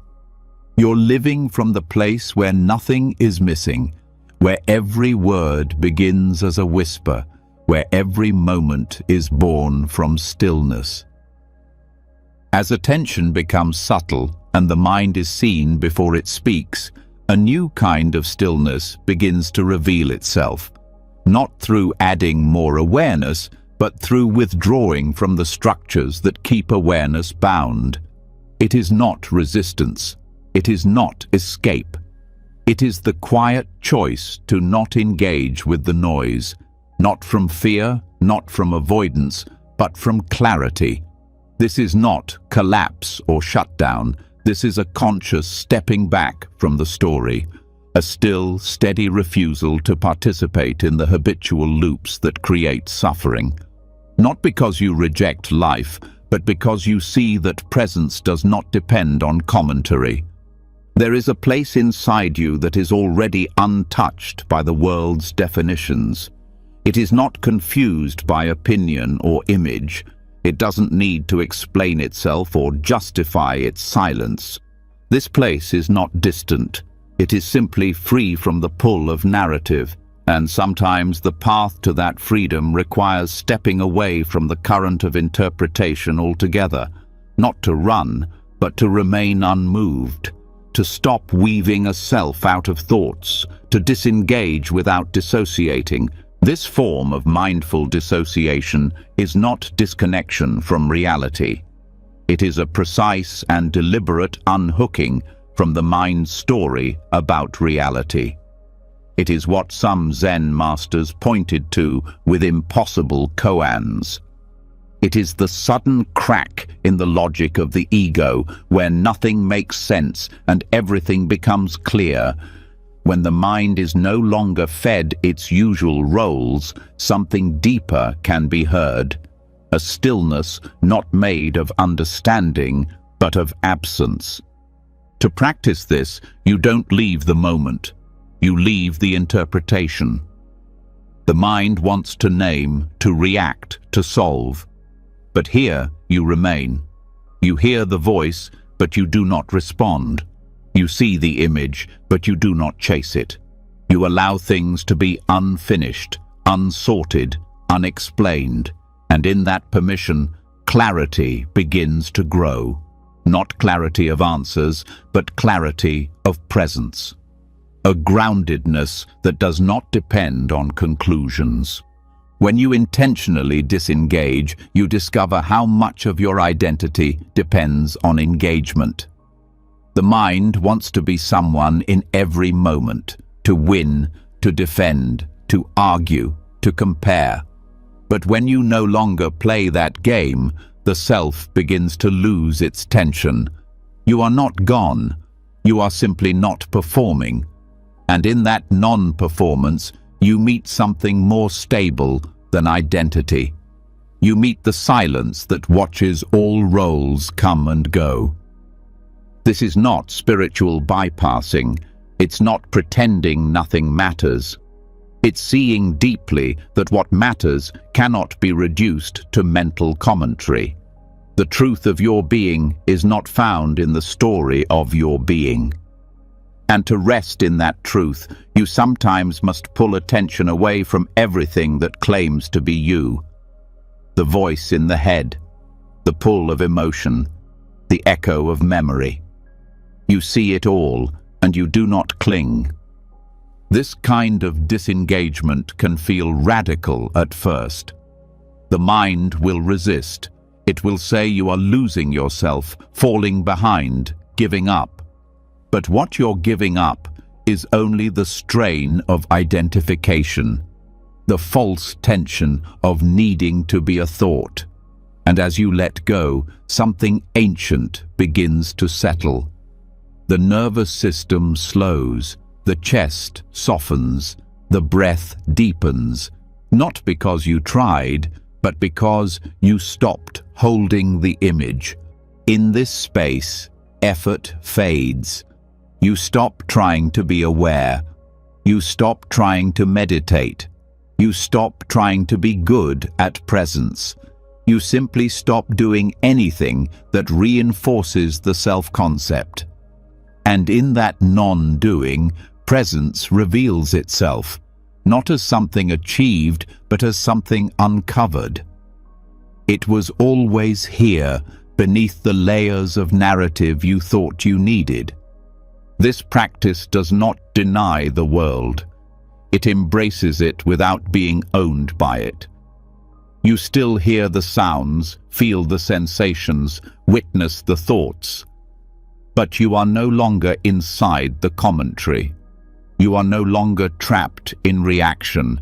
You rest in the space around it all, not aloof, not numb, simply whole, not pulled into the storm because the storm no longer feels like you. Sometimes this feels like emptiness, but not in a negative way. It is empty of compulsion, empty of role-playing, empty of the need to fix, and from this emptiness comes peace, not silence that avoids, but silence that contains, a fullness that doesn't need drama, a presence that doesn't need identity. There is a kind of seeing here that goes beyond logic. You don't understand what's happening with the mind. You simply notice that you are no longer inside the stream. You are the riverbank, watching, present, not moved. This is not detachment. This is true connection. Connection not through grasping, but through being. And in this being, life becomes simpler. You walk without telling yourself how to walk. You breathe without managing the breath. You speak when needed, but the words feel less personal, less heavy. You're no longer trying to say something about yourself. You're just responding to what's real. This withdrawal is gentle. You don't pull away from the world.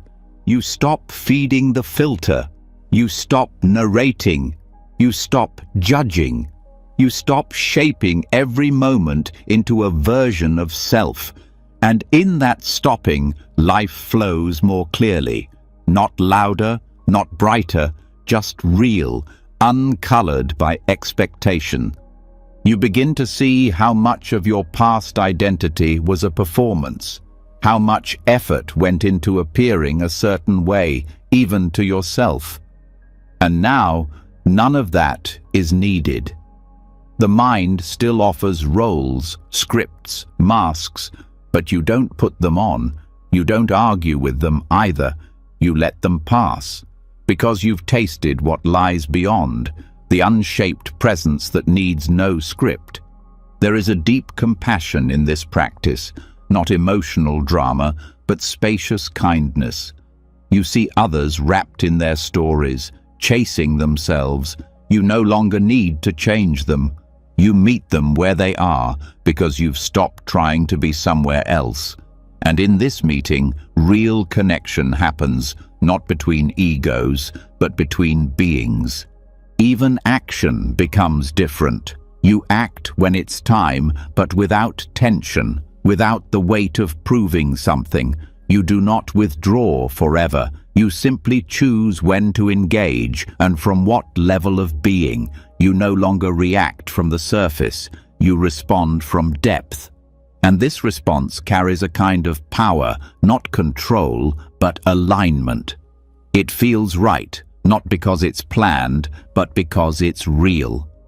The old patterns may still arise. That's natural, but you see them sooner. You notice the first pull into narrative, and you pause. You do not enter. You rest, not above the mind, not against it, just beside it, watching, letting it tire itself out, letting the thoughts finish themselves. You do nothing to stop them, and they pass, like wind. This stillness is not a fixed state. It's a resting place. You can return to it any time. When things get loud, when confusion builds, when the world demands reaction, you know now that you can step back, not to escape, but to see, not to withdraw forever, but to remember what's true. And what's true is simple. You are not the one inside the noise.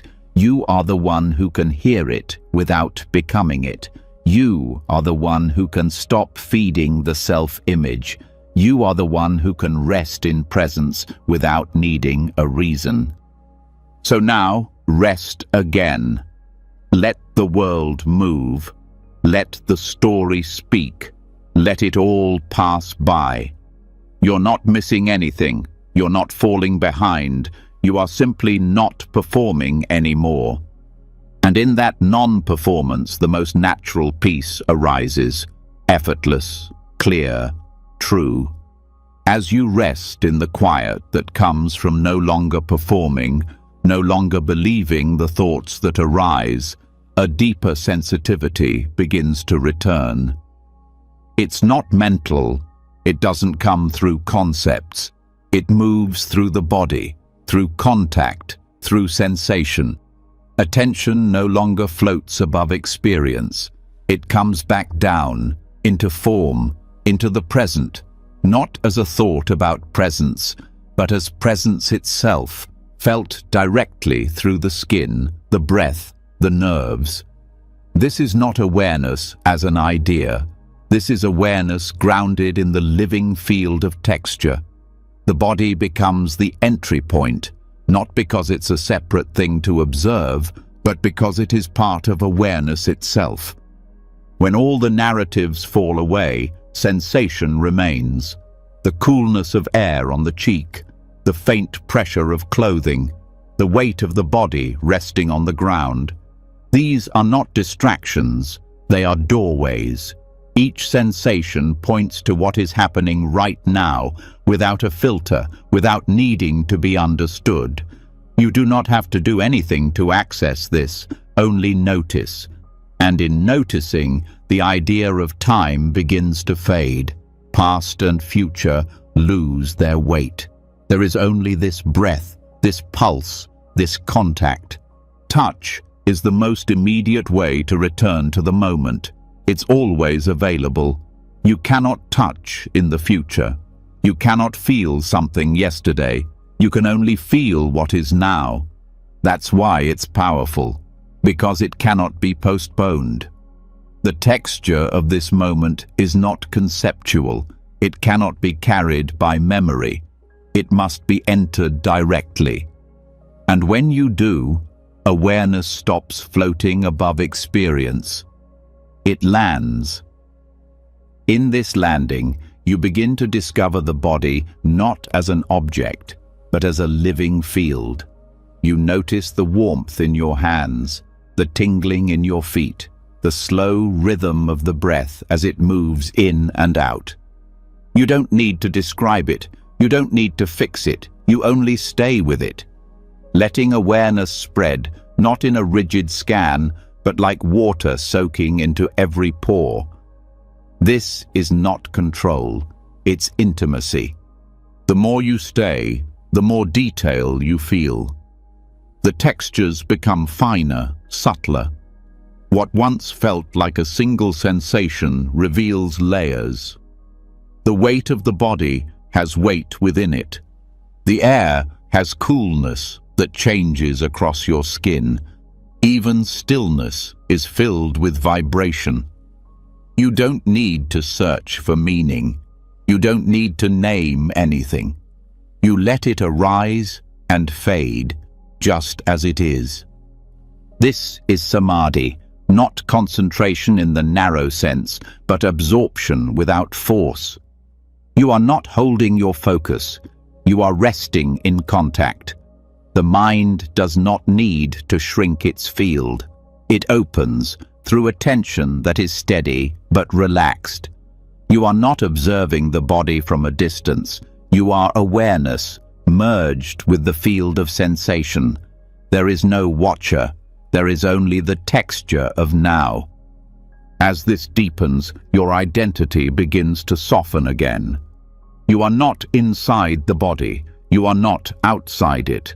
You are the knowing of what is touched, what is pressed, what is tingling, not in a mystical way, but in the most real and physical way possible. Presence is not apart from the senses. It is most alive within them when you stop filtering them through thought. You begin to understand that sensation does not need commentary. The pressure of your legs against the chair does not need to be labeled. The rise and fall of your belly does not require an opinion. The moment you stop adding thought, sensation becomes a teacher.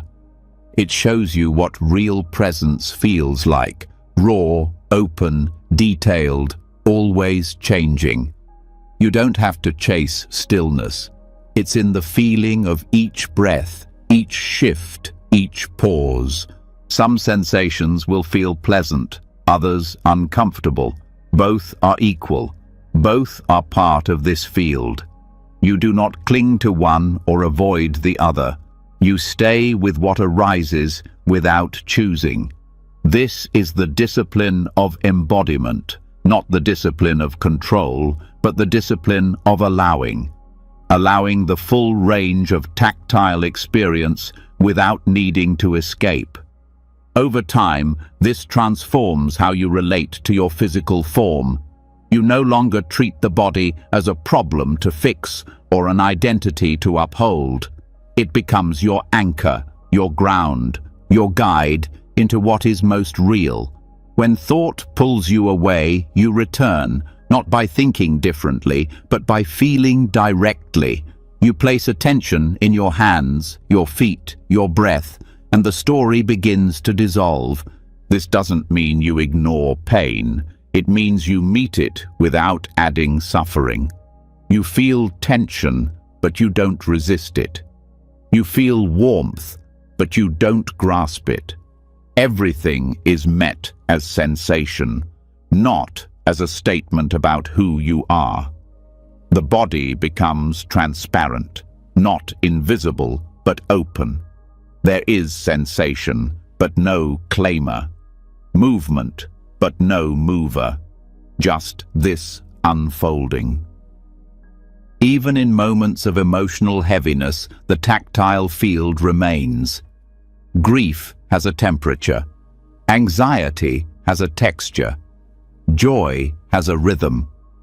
You feel it in your throat, your chest, your belly. By staying with sensation, you meet the emotion at its root, not through stories about why it's there, but through the simple truth of how it feels. And as you rest with it, it changes. It moves. it teaches. Touch also connects you to the world without separation. The ground you walk on, the fabric you wear, the hands you hold, all become part of the same field. You no longer feel alone in your body. You feel how sensation links everything. You begin to understand connection not as an idea, but as direct contact. You are not apart. You are part of a larger presence, and the body is how you remember. As you explore this more deeply, the need for external stimulation fades. You don't need louder experiences. You start finding detail in the smallest sensations, the coolness of an inhale, the slight shift of balance in your spine, the changing pressure in your fingertips. The ordinary becomes profound, not because it changes, but because you are finally here to feel it. And as you continue, something quieter appears, a gentle background hum, a vibration that doesn't belong to any single point, but that flows through the entire body. It isn't dramatic, it doesn't demand attention, but it becomes more obvious the more you rest. It's a living silence, not empty, but filled with presence. It holds everything: the breath, the tingles, the aches, the warmth. This vibration is not something to chase. It's not a special state. It's what happens when the body is allowed to be exactly as it is. When you stop looking for something better. When you stop managing sensation and let it reveal itself. You don't hold it. You let it hold you. You rest into it like gravity.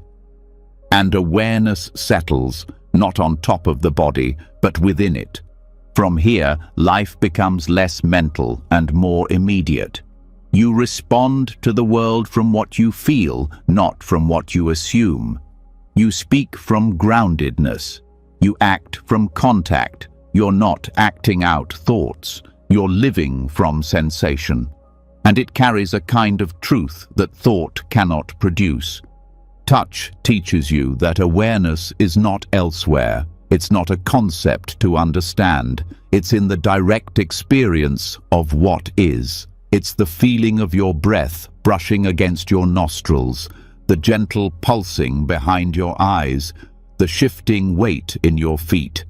It's here, and it's now, and it never needed words to exist.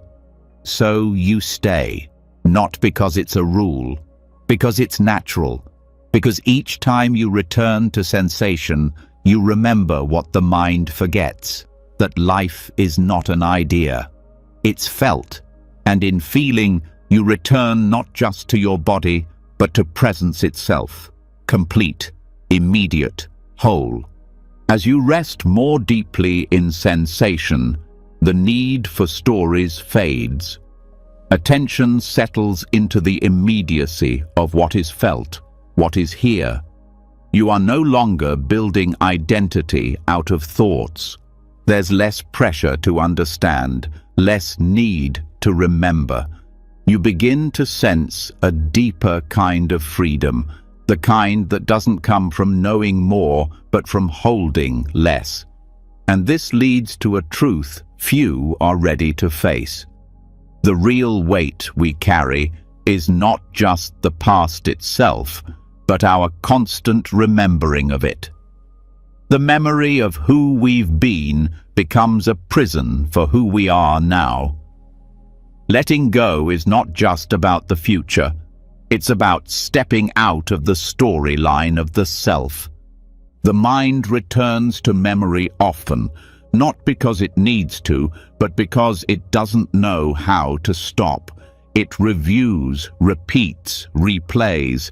It clings to the familiar voice that says, "This is what happened. This is what you are. This is your role." But none of that is happening now. The moment you return to memory, you are no longer in presence. You've traded reality for narrative, and no matter how powerful or painful the story is, It separates you from the moment that's actually happening. Memory isn't the enemy. It serves its place in function, learning, survival, continuity. But identity built on memory is unstable. It relies on something that no longer exists. You were shaped by events, but you are not those events. You are what remains when memory is not being replayed. This realization can feel disorienting at first, because so much of our identity is held together by personal history. But the deeper truth is liberating. You are not obligated to remember in order to be whole. The practice of conscious forgetting is not about erasing the past. It's about releasing the grip it has on perception. You learn to see the moment without adding context. You begin to notice how quickly the mind reaches back to compare, to justify, to reinforce who it thinks you are. But you are under no obligation to follow. You can let the memory pass like any other thought. You can remain with the breath, with the body, with what is arising now. This is not repression. It's clarity. You're not pushing memory away. You're recognizing that memory is only real when it's remembered. And even then, it's an interpretation, shaped by mood, colored by bias. You begin to see how unreliable memory is, how it alters each time it's recalled. You realize that the story you keep telling yourself isn't a truth, it's a habit. And you don't have to keep repeating it. There's great peace in not knowing who you are supposed to be. There's freedom in letting go of the autobiography. Not permanently, not dramatically, but moment by moment. You don't have to carry your past into every interaction. You don't have to bring yesterday's wounds into today's silence. Each moment becomes cleaner, less layered. You hear words as they are spoken, not through the filter of old conversations. You meet people as they are now, not through the lens of what they used to mean. This is not forgetfulness in the traditional sense. This is deliberate release. You train the mind to stop referencing what is no longer here. You let the image of yourself fade. You stop refreshing the archive. What remains is stillness, not empty, but open. You are not erasing the past. You are stepping out of its shadow. When this deepens, even strong memories begin to lose their emotional charge. They still arise, but they don't pull. They don't define the present. The event happened, but the identification weakens. You stop building your current sense of self from old stories. You don't need to remember being hurt in order to heal. You don't need to remember being praised in order to feel worthy. The moment you let the memory go, presence becomes real again. Memory often keeps you in roles. It tells you who you were, and by extension, who you must continue to be. But this moment is not interested in who you were. It only asks for who you are now, and now is always new. Now does not repeat. The more you stay in now, the less pressure you feel to perform your past, the less trapped you feel by what others think they know about you. You may notice how much energy goes into maintaining your history, the way you remember who you were in front of certain people, the way you hold on to mistakes, the way you replay conversations. This creates a background tension, a constant internal maintenance, and when you stop feeding that loop, energy returns. Not just physical, but mental space. You begin to think more clearly, not because you know more, but because you're no longer weighed down by what isn't needed. Even positive memories can be binding. They create comparison. They shape expectation. You start chasing a feeling that belonged to another time, and that chase pulls you out of the richness of what's happening now. You miss the subtle beauty in front of you because you're trying to recreate a different one. Presence is not a reproduction. It is the raw aliveness of this exact moment, and that aliveness is enough. Letting go of memory does not mean letting go of care. You still remember how to cook, how to speak, how to walk. What you're letting go of is the narrative built on personal history, the imagined continuity that keeps you locked in identity, the belief that who you were must define who you are. The truth is, you are never the same person twice, and when you stop pretending otherwise, peace has room to breathe. You begin to live with a lighter touch. You don't need to explain yourself as much. You don't need to be consistent with your past. You're not trapped in roles, not stuck in patterns. You stop saying, "This is just how I am." You let yourself be new because you are. Every breath is different. Every thought arises in fresh conditions. The mind wants to pretend it knows who you are, but presence always disagrees. It says, "This is what you are now, nothing else." Conscious forgetting is also an act of forgiveness. You stop dragging old wounds into new spaces. You stop rehearsing what went wrong. You stop using memory as a weapon against your own peace.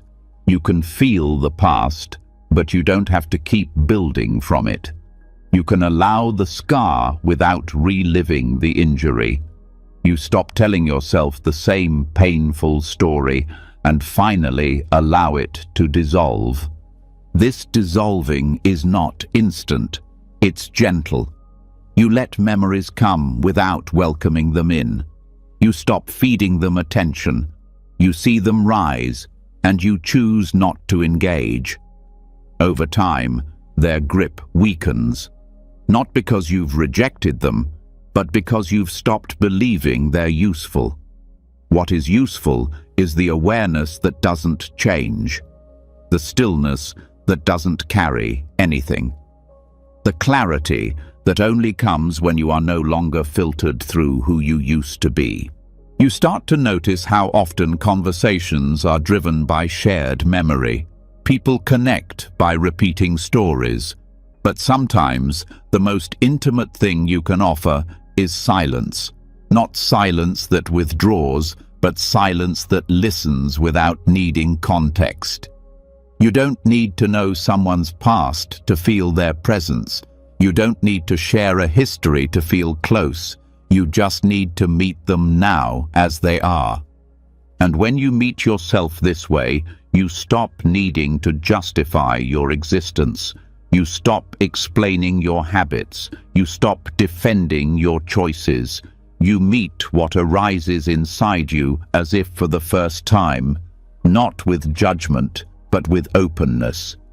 You stop saying, "This again," and start saying, "This now." The past becomes background noise, not because it's gone, but because it's no longer in charge. There is humility in this. You stop thinking you know yourself. You stop predicting your reactions. You stop assuming what you'll feel. Instead, you let each moment teach you. You let each sensation speak for itself. You let each breath arrive clean. And from this humility comes peace. Not because life becomes easier, but because you're no longer carrying an identity through it. Letting go of memory doesn't mean forgetting who your family is or how to function in the world. It means stopping the need to be someone based on what has happened. You stop building yourself out of moments that no longer exist, and you start trusting the moment that does. So when a memory arises, let it. But don't turn it into identity. Don't use it to shrink the moment. Let it pass like wind through open space. You are not the past. You are the space in which the past is seen. And that space is always new, always open, always free. As you stop living inside memory, something unexpected begins to appear. In the space left behind, old emotions surface. Not because you failed, but because they were always waiting beneath the noise. And now, with fewer stories in the way, you begin to feel what was once too difficult to feel. What you left behind does not disappear. It waits, and what waits is not your enemy. It's the part of you that still longs to be seen without fear, without rejection, without shame. The path forward is not to avoid it, but to meet it with the same presence you've given everything else. The parts of you that remain unloved do not block your peace. They are the doorway to it. The human mind naturally hides what it fears others will not accept. We push away impulses, traits, emotions, and desires that don't fit the version of ourselves we've worked to maintain. We suppress anger and call it patience. We deny fear and call it confidence. We avoid sadness and call it strength. But underneath those masks, something stays unresolved. It doesn't vanish. It shows up in quiet discomfort, in tension that won't go away, in behavior we can't explain. This is the shadow, not evil, not dangerous, but the disowned parts of you still asking to be included. In Buddhist insight practice, vipassana means clear seeing. It is not analysis. It is not interpretation. It is meeting what arises with full awareness. No filter, no correction. And when turned inward, this practice reveals not just the surface habits of the mind, but the deeper layers, the traits you hide, the stories you resist, the pain you never gave permission to speak. The goal is not to fix the shadow, but to see it fully, to understand that it has always belonged. There is no true presence while exclusion remains. You cannot be fully here while part of you is being silenced. Peace does not come from purity. It comes from wholeness, and wholeness includes contradiction. The peaceful person also has rage. The kind person also has cruelty.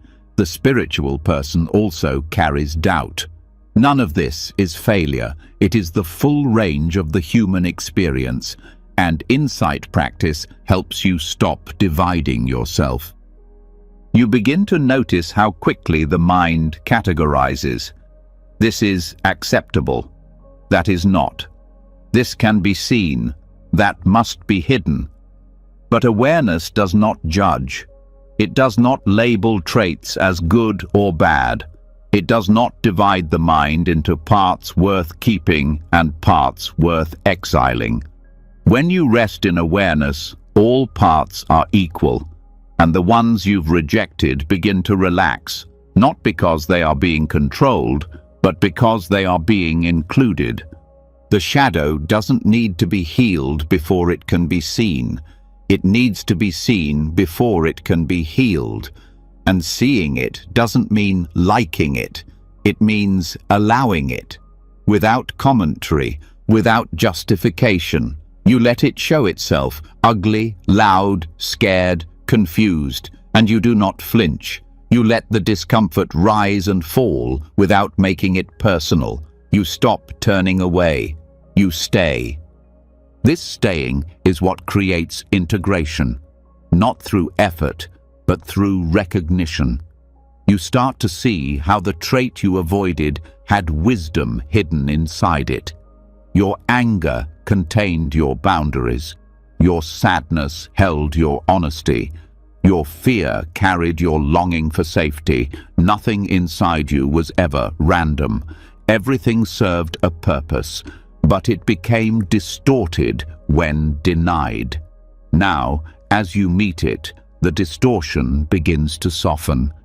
This is the deeper work of presence. not just resting in awareness, but expanding that awareness to include what was once left out. You stop aiming to be a version of yourself.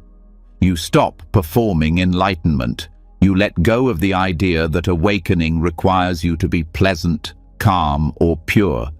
The awakened mind is not clean, it is inclusive. It allows everything without becoming any of it. Even in meditation, this matters. You sit and the breath is calm, but a sudden irritation rises. Before you would label it a distraction, now you welcome it.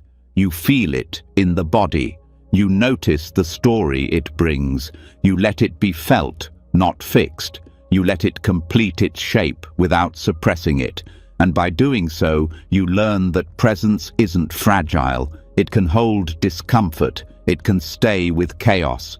It doesn't need the mind to be quiet. It only needs honesty. This honesty begins to reach every part of your life.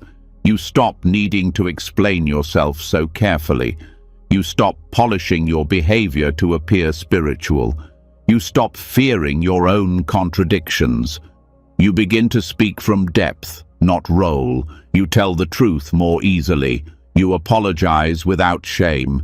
You feel compassion not because you're supposed to, but because you're no longer protecting your image. The shadow becomes less threatening.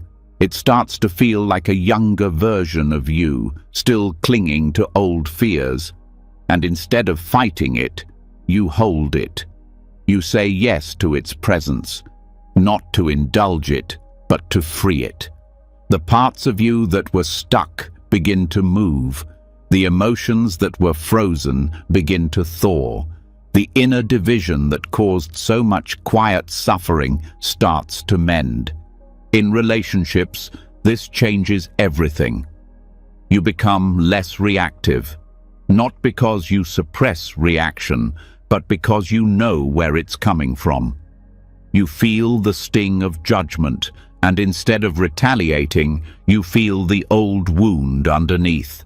You don't need the other person to change. You see that this moment is an invitation to integrate, and you respond from presence, not pattern.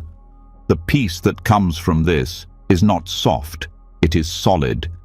You are no longer at war with yourself. You stop needing to be good. You stop fearing being bad. You live from truth, not from ideal. And this truth includes all of you, not just the light, but the shadow it casts. You stop seeking safety in perfection. You find it in wholeness. Even your spiritual path shifts. You stop looking for states. You stop chasing purity. You understand that wisdom is not always clean, that real love is messy, that growth includes failure. The practice becomes deeper, more human, more complete. You stop comparing your journey to others because you realize you're not on their path, you're on yours, and yours includes everything that has ever risen inside you. You begin to trust what arises, not because it's always pleasant, but because it's always honest. You no longer need to push away what feels uncomfortable. You meet it with the same stillness you've offered your breath. You give it space, and in that space, transformation happens, not through control, but through allowing. This allowing becomes your strength. You are no longer afraid of what you feel. You are no longer ashamed of your depth. You carry both shadow and light without needing to balance them. They balance themselves when you stop interfering. You are not the parts. You are the presence that sees the whole. And the more you live from that whole, the more others feel safe around you. Because you are no longer performing. You are real. Your presence tells the truth. It doesn't pretend. And in that truth, others feel permission to be whole too. You become a mirror, not of perfection, but of permission. So now, return again, not to silence, but to inclusion. Let what rises be seen. Let what hurts be held.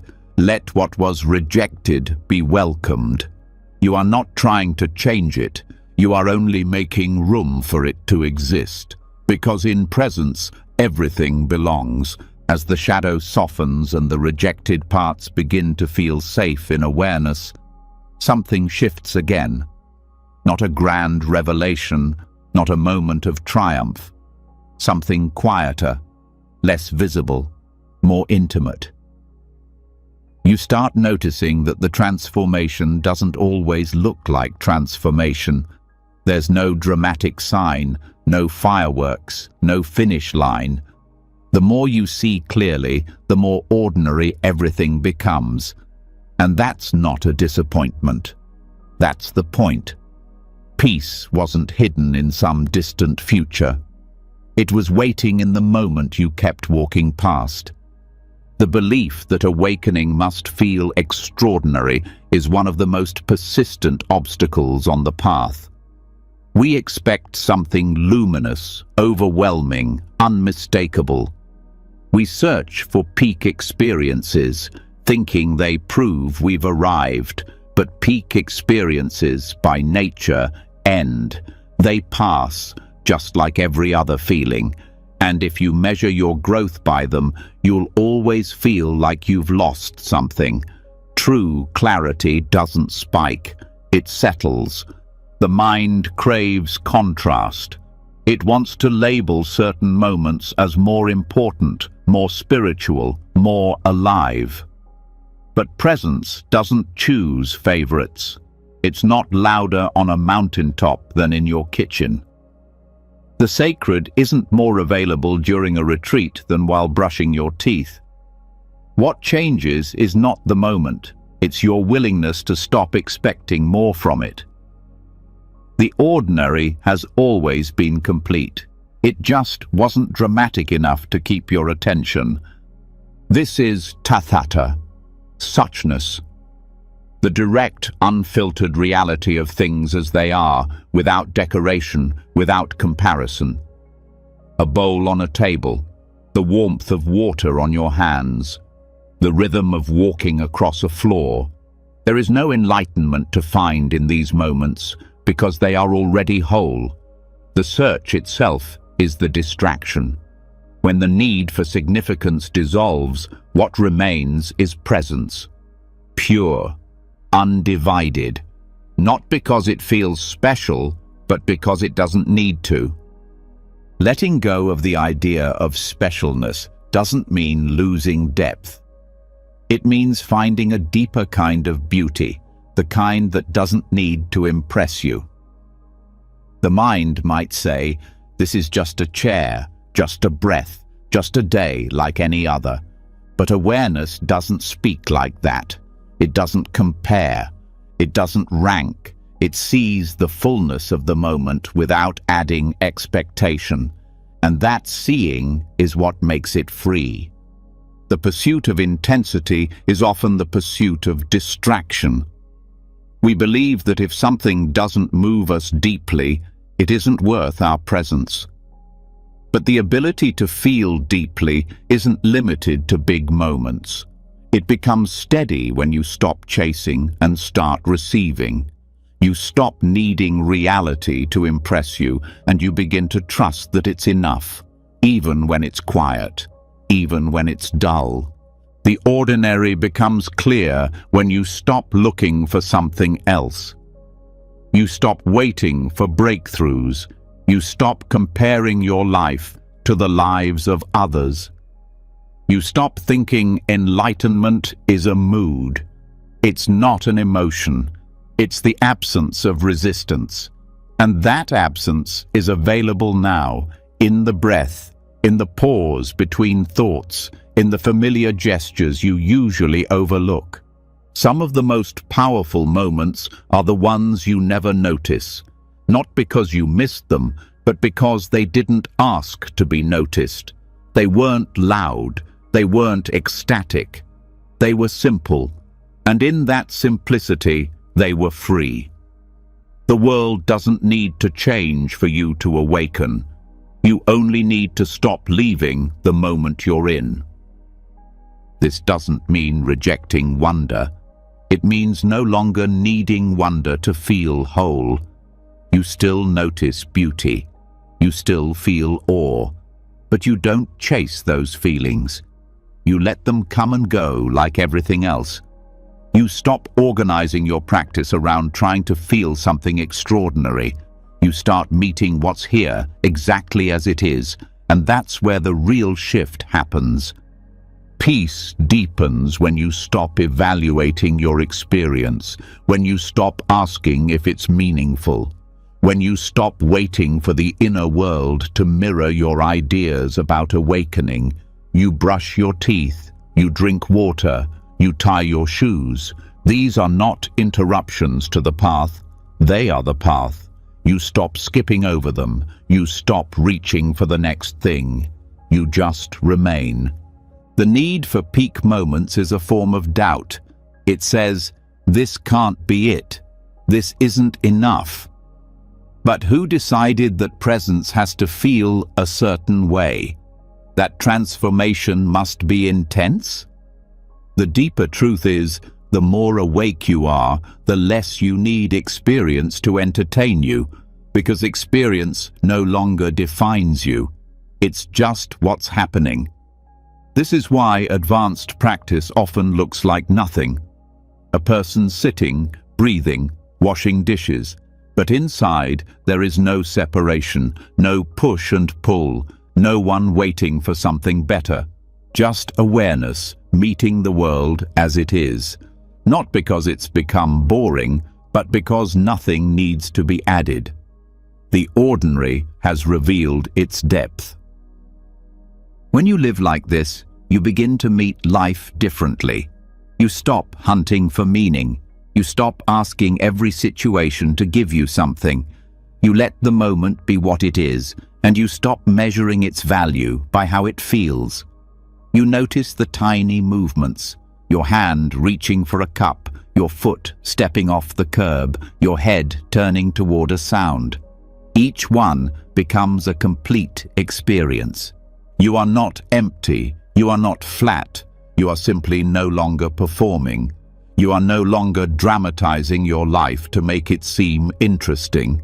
You are at peace with the smallness of things, and in that smallness you find the vastness that was missing when you were chasing more.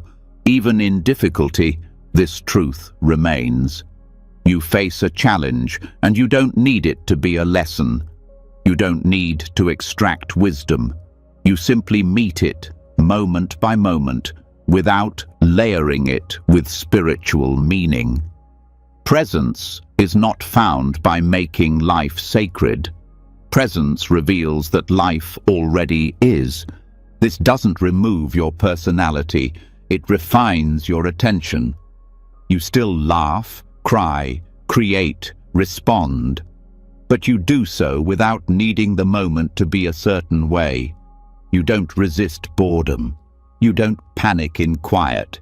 You meet routine with the same attention you once reserved for special occasions. Because now you know there are no special occasions.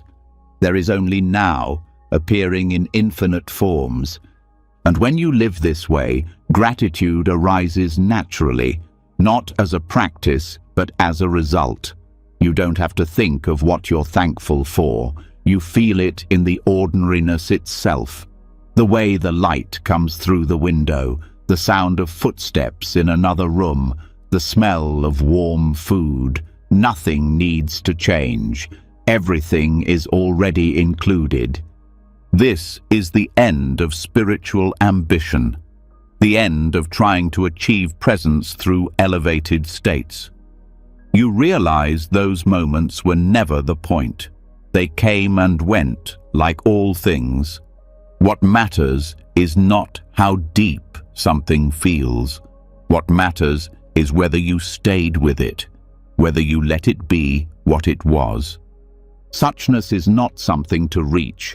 It is what remains when reaching stops. You don't need to strain to feel it. You only need to stop waiting for it to feel different. The path becomes ordinary, and in doing so, becomes complete. you're not missing anything. You're not doing it wrong. The clarity you seek is already in the next moment you're willing to meet without judgment. When the need for extraordinary moments dissolves and the ordinary reveals itself as complete, something even quieter begins to surface. A stillness not defined by peace, joy, or insight. A stillness that is not something at all. It doesn't carry emotion. It doesn't announce its arrival. It doesn't give you anything to hold on to. It simply appears when there is nothing left to reach for, not through effort, but through a complete pause of becoming. You don't notice it with the mind. You recognize it because, in that instant, the mind is not present. What remains is not an experience, but the space where experience stops. This is cessation. Not symbolic, not abstract, but directly lived, even for a flicker, when all activity falls away. Cessation, in Buddhist teaching, is the end of fabrication, the end of perception, the end of even awareness as it's normally known. But in daily life, this isn't something you create. It happens on its own, in brief gaps that the mind usually misses. A pause in thought where no new thought rushes in. A split second when identity doesn't reassert itself. You're walking, and suddenly the world is just texture, no self involved. You're hearing a sound, and for a moment, there's no listener, just the sound itself. It's not dramatic. It's not even felt. It's known by its absence. The ordinary moment is filled with these openings, but they're easy to overlook because they don't have a story. They don't leave an impression. They don't feed memory. They vanish as soon as they happen. And yet, the more still you become, the more often you sense their presence, not because you grasp them, but because you stop interfering. You begin to taste what it's like when the machinery of experience turns off for a breath. And that taste is unlike any other. It's not peace as a quality, it's peace as the complete end of grasping. These glimpses of cessation don't happen because you add something to the moment. They arise because something unneeded falls away. Tension releases. Control stops. The self-concept goes offline. You don't disappear. You were never something fixed to begin with. What disappears is the struggle to be someone. And in that vanishing, there's no excitement. Just the absence of effort. No longer reaching. No longer resisting. Just stillness, free of content. Trying to find cessation is the surest way to miss it. It cannot be sought. It cannot be practiced in the usual sense, but it can be noticed when it happens naturally. In the middle of washing your hands, a shift. In the space between breaths, a fading. You are not the one who sees it. You are not there at all. The seeing remains, but the seer is gone, only for a moment. But in that moment, freedom reveals itself in its most naked form. This is not the cessation of death or blankness. It's the cessation of building.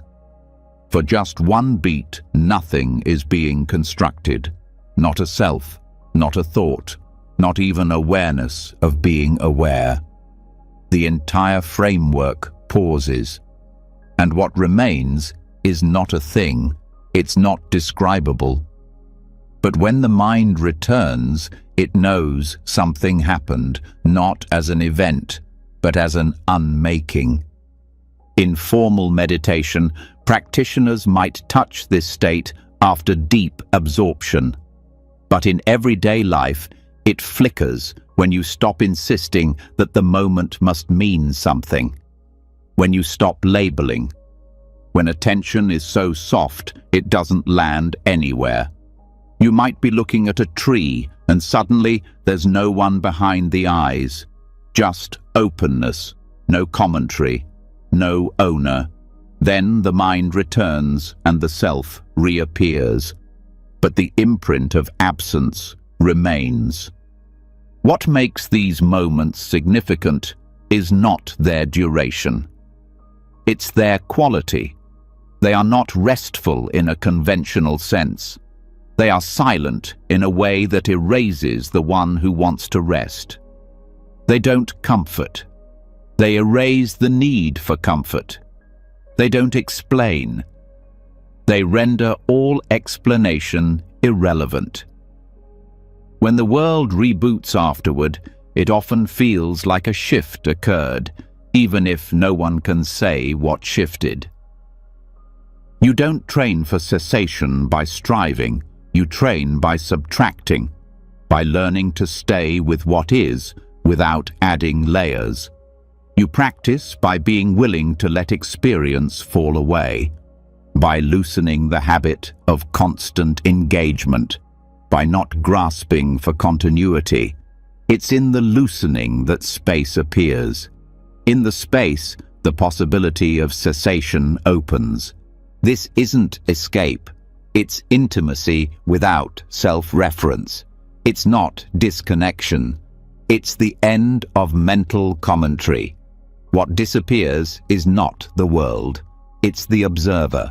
Not forever, just briefly. Long enough to show you that being someone was never required for the moment to happen. The present does not need your presence in the way you think. It continues with or without your mental stamp on it.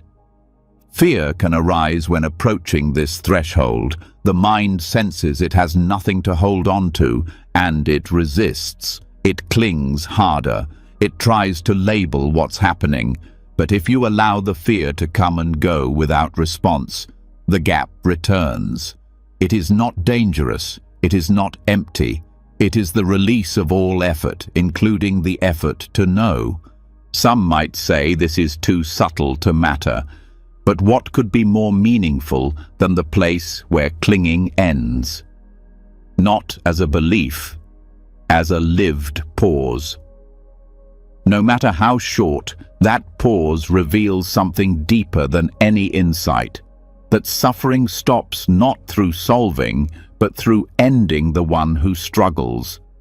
Not through answers, but through silence untouched by questions. Daily life gives endless opportunities for this: folding clothes, walking in the hallway, waiting at a stoplight. The mind doesn't expect insight in these moments. That's why they are perfect. You are relaxed, not chasing, not analyzing. The usual narrative fades. In that openness, perception becomes transparent. You're there, but not as someone. Just awareness, without edge, without claim. This is not disassociation. You are not detached from the world. You are not removed. You are fully here, but the frame is gone. The mental scaffolding that usually defines you has dropped. And what's left is not numbness. It's clarity without observer. Not seeing as I see, but seeing as itself. Sometimes in conversation, this may happen. The words continue, but for a moment there's no you speaking. Just voice, just sound, just connection. You come back to identity afterward, but you remember the gap. Not as something you caused, but as something you allowed. This is the subtle art of meeting the world without needing to be separate from it. Even breath can lead here, not as a technique, but as a natural pause. When the inhale ends and the exhale hasn't begun. A gap. Or when listening and the sound stops. Another gap. These moments of stillness are everywhere. You only have to stop filling them. Let the space stay space. Let the mind stop insisting on content. You won't be able to hold these moments. You won't be able to describe them clearly. That's how you know they're real. They don't feed the ego. They don't build a story. They are gone before they can be claimed. And yet, their absence is nourishing. Their silence lingers. Their stillness leaves a trace, not of something gained, but of something no longer needed. Over time, these pauses become more familiar, not more frequent by effort, but by openness. You stop interrupting. You stop clinging to what comes next. You let now be incomplete. You stop needing experience to prove itself. You allow perception to fall away when it wants to, and in doing so, you begin to flirt with a peace that requires nothing from you, not even your presence. This is not an advanced state. It is the most natural state. You've already touched it many times. You just didn't recognize it because there was no one there to recognize. But now you know what to notice, or rather, you know how to stop interfering with what notices on its own. And from this non-interference, the deepest kind of ease begins to grow. So continue, not forward, but inward, not by doing, but by pausing. Let the next moment appear. Let it fade. Let the space between things teach you. Let the end of knowing reveal the beginning of freedom. As the moments of cessation flicker in and out of perception, something subtle remains, a trace, a residue, a faint presence of what is no longer here. It's not the thing itself, but the space it left behind. The mind is conditioned to focus on what's next, to fill every gap, to move forward. But if you stay, if you don't rush to replace what just vanished, a new kind of awareness opens. You begin to feel the aftertaste, not as memory, not as imagination, but as the echo that remains when a sound is gone, when an experience has dissolved, when the moment has passed, and yet something of it still lives, barely there, barely felt. And it is in this barely that presence grows deeper. The ordinary mind grabs at what is loud, immediate, obvious. It wants definition. It wants content. But there is a different kind of clarity that only arises when you stop looking at the front of experience and start resting in what follows. The end of a sound, the fading of warmth, the soft decay of sensation. These are not empty. They hold a quality of depth that cannot be found in the center of activity. They are like the scent that lingers after a flower is gone. Not the form, not the object, but the impression it leaves behind. This impression is not emotional residue. It is the subtlest layer of presence. What remains when you don't chase the next thing. It's where time loosens and silence becomes textured. To rest here is not to dwell in the past. It is to meet the living present at the threshold where form has just ended. You are not remembering. You are not clinging. You are staying in the wake of something, letting awareness settle into the stillness that follows movement. These lingering impressions appear everywhere. After a conversation ends, before another begins. When a breeze passes and your skin still feels its trace. After a thought dissolves and there's a moment before the next arises. Most people miss these because they fill them with commentary. But if you simply remain quiet, soft, available, you begin to feel the richness of what's gone. Not because it stayed, but because you did. This is a form of meditation that isn't about breath or object. It's about non-interference. You don't focus, you don't push, you just stop turning away. When something ends, you stay. When the sound fades, you don't rush to label the silence. When the feeling passes, you don't reach for another.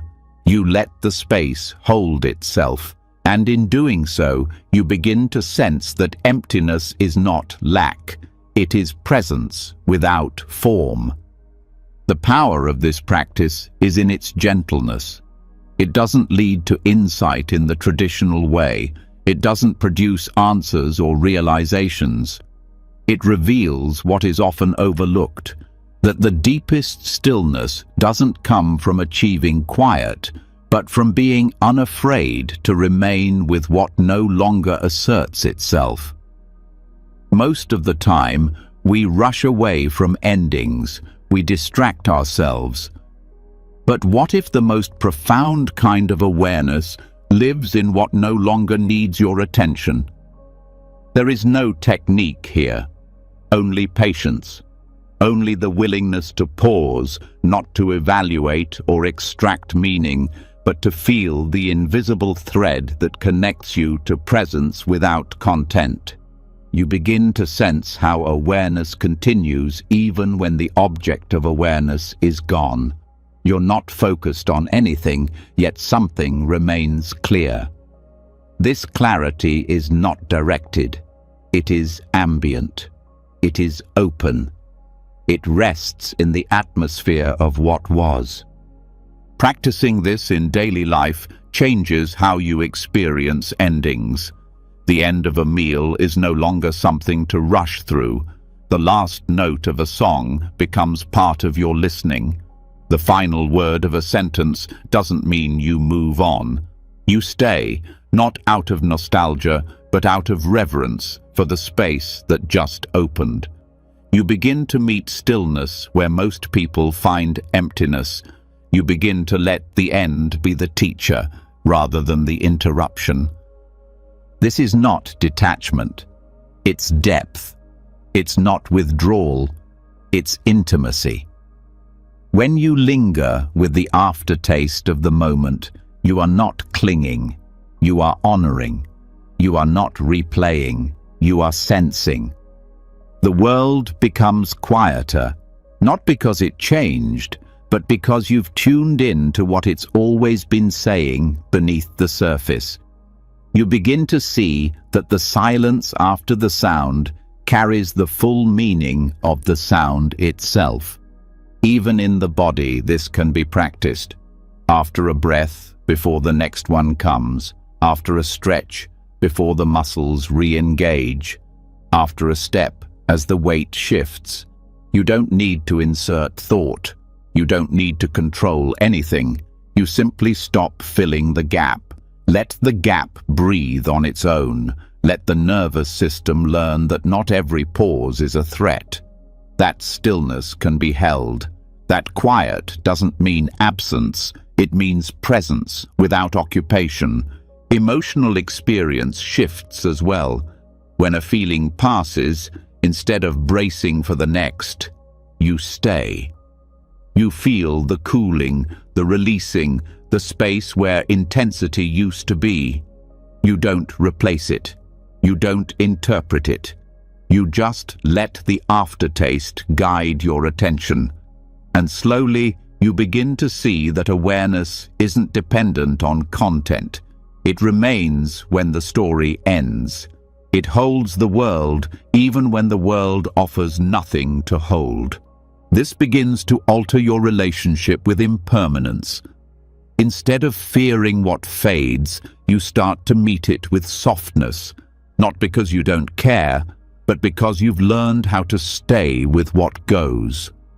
You are no longer trying to freeze moments. You're no longer needing them to last. You trust that their trace is enough, that their echo contains the fullness of their sound.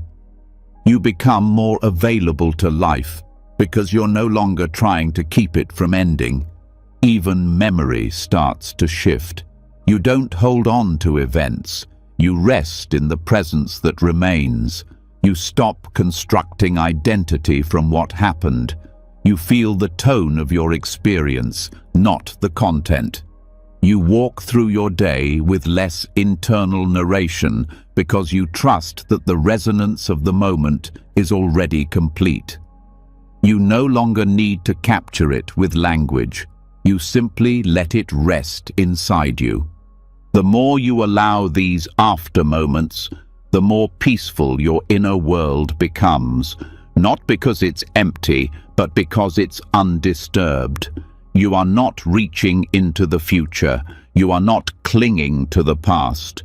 You are resting in the subtle now, the place where reality breathes without form. You are not trying to find yourself in experience. You are letting experience dissolve into what you've always been. This practice does not dull your life. It enriches it. You feel more, not less. You sense layers that were hidden by activity. The ordinary becomes luminous, not through intensity, but through what it leaves behind.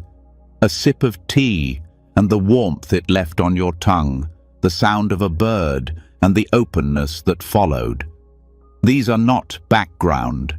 They are the texture of presence once the surface has passed. You also begin to speak differently, slower, more aware of the space between words, more comfortable with silence at the end of a sentence. You don't rush to fill it. You don't apologize for it. You let others rest in it too. You stop trying to be the source of meaning. You let meaning arise in the quiet that follows. This shifts relationships. You listen more deeply. You no longer think of what to say next while someone is still speaking. You let their words settle. You feel their tone linger. You meet them not just in conversation, but in the space where connection actually happens, in the moments between what's said. Presence becomes less about what you do and more about what you don't rush through. You stop speeding through transitions. You stop skipping over endings. You let each phase of the day, each movement of attention, fade fully before turning. You stop stacking experiences. You start allowing each one to complete itself. And when something ends inside you, a mood, a thought, an identity, you stop panicking.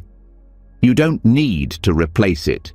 You let it pass and remain in the space that opens. That space becomes home. Not because it holds something specific, but because it holds you without demand. There's no goal here, no state to hold, no insight to protect, just the willingness to linger a little longer in what most people leave too soon. The willingness to stay when there's nothing left to grasp. And in that staying, you learn the deepest lesson of all, that what remains after experience is not less than experience. It is what made the experience possible in the first place. As the aftertaste fades and you rest in what no longer needs to stay, something else quietly makes itself known. Not a sound, not a sensation, more like a pull. It's subtle but persistent. A feeling that something is missing, even in stillness. A gentle disturbance just below the surface. Not enough to name, but enough to feel. You're not being pulled forward or backward. You're being pulled inward, towards something you haven't fully seen, something you've lived around for years, maybe your whole life. Not a fear, not a memory, a question, one you haven't asked, or one you don't know you've been avoiding. There are questions that bring answers, and there are questions that bring silence. The second kind is more powerful, not because they solve something, but because they break the need for solutions. These are the questions that don't arrive as language. They arrive as tension, as the places you won't look, as the discomfort that shows up every time things get quiet. They aren't hidden from your eyes. They're hidden from your attention. You move past them without noticing, but they are there, quietly shaping your every moment. This is what some Zen traditions speak to when they offer koans. Not riddles to solve, but openings to sit with. Koans are not answers. They are mirrors. They reflect the place where the mind can't dominate the truth, where control ends, where logic stops. The unasked question is a koan you carry without knowing. It's not that you haven't answered it, it's that you haven't let yourself feel it. And this absence is not a lack, it's a doorway. To begin working with this doorway, you first learn to recognize the signs of avoidance. Not dramatic, not obvious. The habits that distract, the patterns that repeat, the things you always explain away. You say it's just how life is. You say you've moved past it. You say it doesn't matter. But your body knows. It tightens when the topic is close. It drifts when the silence gets too full. This is the edge of your present awareness, the line you haven't crossed, not because you can't, but because you haven't looked with fresh eyes. You don't need to find the question right away. You only need to sit with the space where something hasn't yet been asked. It may feel like uncertainty, like discomfort without form, like a thought you can almost feel but not quite think. Stay there. This is where real presence begins to deepen, not in clarity, but in the willingness to remain with the unclear. Most people avoid what they can't immediately understand. But the unasked question doesn't want an answer. It wants honesty. It wants you to sit beside it without forcing it to reveal itself. This is radical curiosity, not the kind that investigates to solve, but the kind that listens without demand. You're not trying to dig something up. You're creating space so that what has been waiting can finally appear. Presence becomes something more refined here, no longer about attention to the senses or stillness in the breath. It becomes about the capacity to allow unknowns without turning away. You are not thinking your way through this. You are letting the unknown speak in its own timing. You are letting the mind soften its grip, letting the heart feel what it has never said. Sometimes the question isn't hidden, it's just uncomfortable. What are you pretending not to want? What would change if you told the truth? Who would you be without the version of you you've defended? These are not accusations. They are openings, not to shame you, but to reveal where you've mistaken comfort for peace. They show you the cracks in the identity you've built, and when you stay, those cracks become the light. You start to notice that what you were avoiding is not the question, it's what the question dissolves. Identity, belief, role, certainty. The mind likes to define itself, but these deep questions take those definitions apart, not violently, gently, with precision. And as the false edges fall away, what remains is not confusion, it's presence, untouched by story. The unasked question is often simple. Why do I keep busy when I feel lonely? Why do I speak when I could stay silent? Why do I seek approval from people who don't see me? You may think you know the answer, but this isn't about explanation. It's about being willing to let the question live in you without covering it with reason. You let it sit there, unresolved. And in that unresolved space, clarity that is not verbal begins to grow. Meditation changes here. It's no longer a break from thought. It becomes a holding space for what hasn't been said. You sit, and the question is there, not demanding, not shouting, just quietly waiting. You feel it more than hear it. It's in your chest, your stomach, your jaw. Not pain, but pressure. And the longer you stay, the more it softens. Not because you've solved it, because you've stopped denying it. Insight doesn't always come in words. Sometimes it comes in tears, in silence, in stillness that feels like surrender. You stop needing to understand. You start trusting the not knowing. This is presence without force, awareness without judgment, inquiry without agenda. You are not excavating trauma. You are not analyzing personality. You are simply staying with what is unfinished and letting it be seen. There is no rush. The deeper the question, the slower it unfolds. Some questions aren't meant to be answered. They are meant to be honored. They are meant to be held like a candle in a dark room. The light they offer is not found by burning them down. It is found by letting them stay lit, even when they don't show you the whole room. In this space, fear changes. You're no longer afraid of what you don't know. You're no longer driven by the need to define. You begin to find strength in not knowing. You begin to meet others with more compassion because you no longer expect them to have all the answers either. You speak less with certainty. You listen more with humility. The unasked question also reveals where you're still seeking control. Why do I need to be seen this way? What would happen if I failed on purpose? Who am I when I stop trying to be good? These are not just curiosities.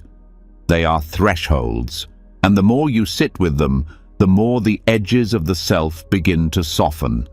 You stop polishing your image. You stop rehearsing your life. You start living from what's real, even when it's quiet, messy, or unresolved. This kind of honesty transforms everything. You can no longer pretend to be somewhere you're not. You no longer chase clarity for the sake of comfort. You stop moving toward ease and begin moving toward truth. And this truth is not harsh. It's freeing. It's the truth that doesn't need to be spoken to be lived. The truth that you are not finished and never need to be. Practice becomes less structured. You no longer sit to accomplish. You sit to stay open. You listen not for messages, but for silence that speaks through your willingness to remain. You allow the question to rest inside you like a koan, with no answer and infinite possibility. You are no longer a seeker. You are the space in which seeking quiets. What you were avoiding was never the question. It was the intimacy of meeting yourself without defense. And now that you're here, you see that you were never hiding something dark. You were hiding the part of you that didn't know what to do next. And that's where presence begins, not with direction, but with honesty. So, sit again. Let the questions you haven't thought of come forward, not to be solved, but to be welcomed. Let them shape your silence. Let them change your breath. Let them lead you not to answers, but to depth. This is the path beneath the path, the layer of truth that waits quietly, beneath everything you thought you already understood. As you begin to sit with the questions that have long been waiting, those quiet, unfinished edges of the self, you start to notice how easily they stir something deeper. Not always insight, often intensity. Sometimes grief, sometimes agitation, sometimes waves of emotion that come all at once. You're not doing anything wrong. This is the natural unfolding. The more honestly you meet yourself, the more deeply the hidden energy begins to move. And when it does, the mind's usual response is to pull away. But the real practice is not found after the storm. It's found inside it. Not as recovery, but as presence that refuses to leave. Meditation is often misunderstood as something you return to once chaos has ended, a place to go when things calm down, a reset, a way back to balance. But if you only practice when life is quiet, the practice never gets tested. And if it never gets tested, it doesn't transform you. Presence isn't about waiting for stillness. It's about discovering the stillness that exists even while everything else falls apart. The calm is not outside the storm. It is at the center of it. Overwhelm has texture. It's not just an emotional label. It's a physical wave, a mental flood, a sensory overload. You feel it in the chest, in the jaw, in the breath. The mind scrambles, the body tenses, attention fragments, and in that space most people try to escape. But if you look more closely, there is a center. There is always a center. It's not dramatic, it's not soothing, it's just stable, quiet, hidden beneath the layers, but it's there, waiting to be entered. This center is not a place you imagine. It's a felt reality that becomes more accessible when you stop resisting what's happening. Not by agreeing with it, but by allowing it. You feel the surge of emotion, and instead of trying to calm it down, you breathe inside it. You stop pushing it away. You feel the heat of anger, the sharpness of fear, the density of sadness. And you bring your attention closer, not farther. You go into the body, into the breath, into the raw aliveness that chaos awakens. The nervous system may want to tighten. That's natural, but within that contraction is a deeper space that doesn't flinch. The practice is not to fight the overwhelm, nor to wait for it to end. It's to find the unmoving point inside of it, the stillness that doesn't disappear, even in discomfort. You're not using meditation as a way to bypass intensity. You're using it as a way to enter it more fully, with presence as your anchor. To do this, you must stay in the body. Thought will try to pull you into stories, why this is happening, how long it will last, who's to blame. That is not the way. Let the thoughts move, but don't climb into them. Bring awareness to sensation, not as a concept, but as direct contact. What is actually happening? Where is the strongest feeling? What is the shape of the discomfort? Not what does it mean, but what does it feel like right now? You're not analyzing, you're witnessing, not with detachment, but with full contact. The body becomes your field of practice. You are not trying to fix it, you are staying with it. The breath may be shallow, notice that. The muscles may be bracing, stay there. The heart may be racing, listen to it. You are not trying to relax your way out. You are resting your awareness inside the very thing that usually drives you away. What begins to emerge is not peace in the way people usually understand it. It's not comfort. It's clarity. A kind of grounded seeing that remains even while the storm rages. The content of the emotion doesn't vanish, but your relationship to it changes. You are no longer at the mercy of it. You are aware within it.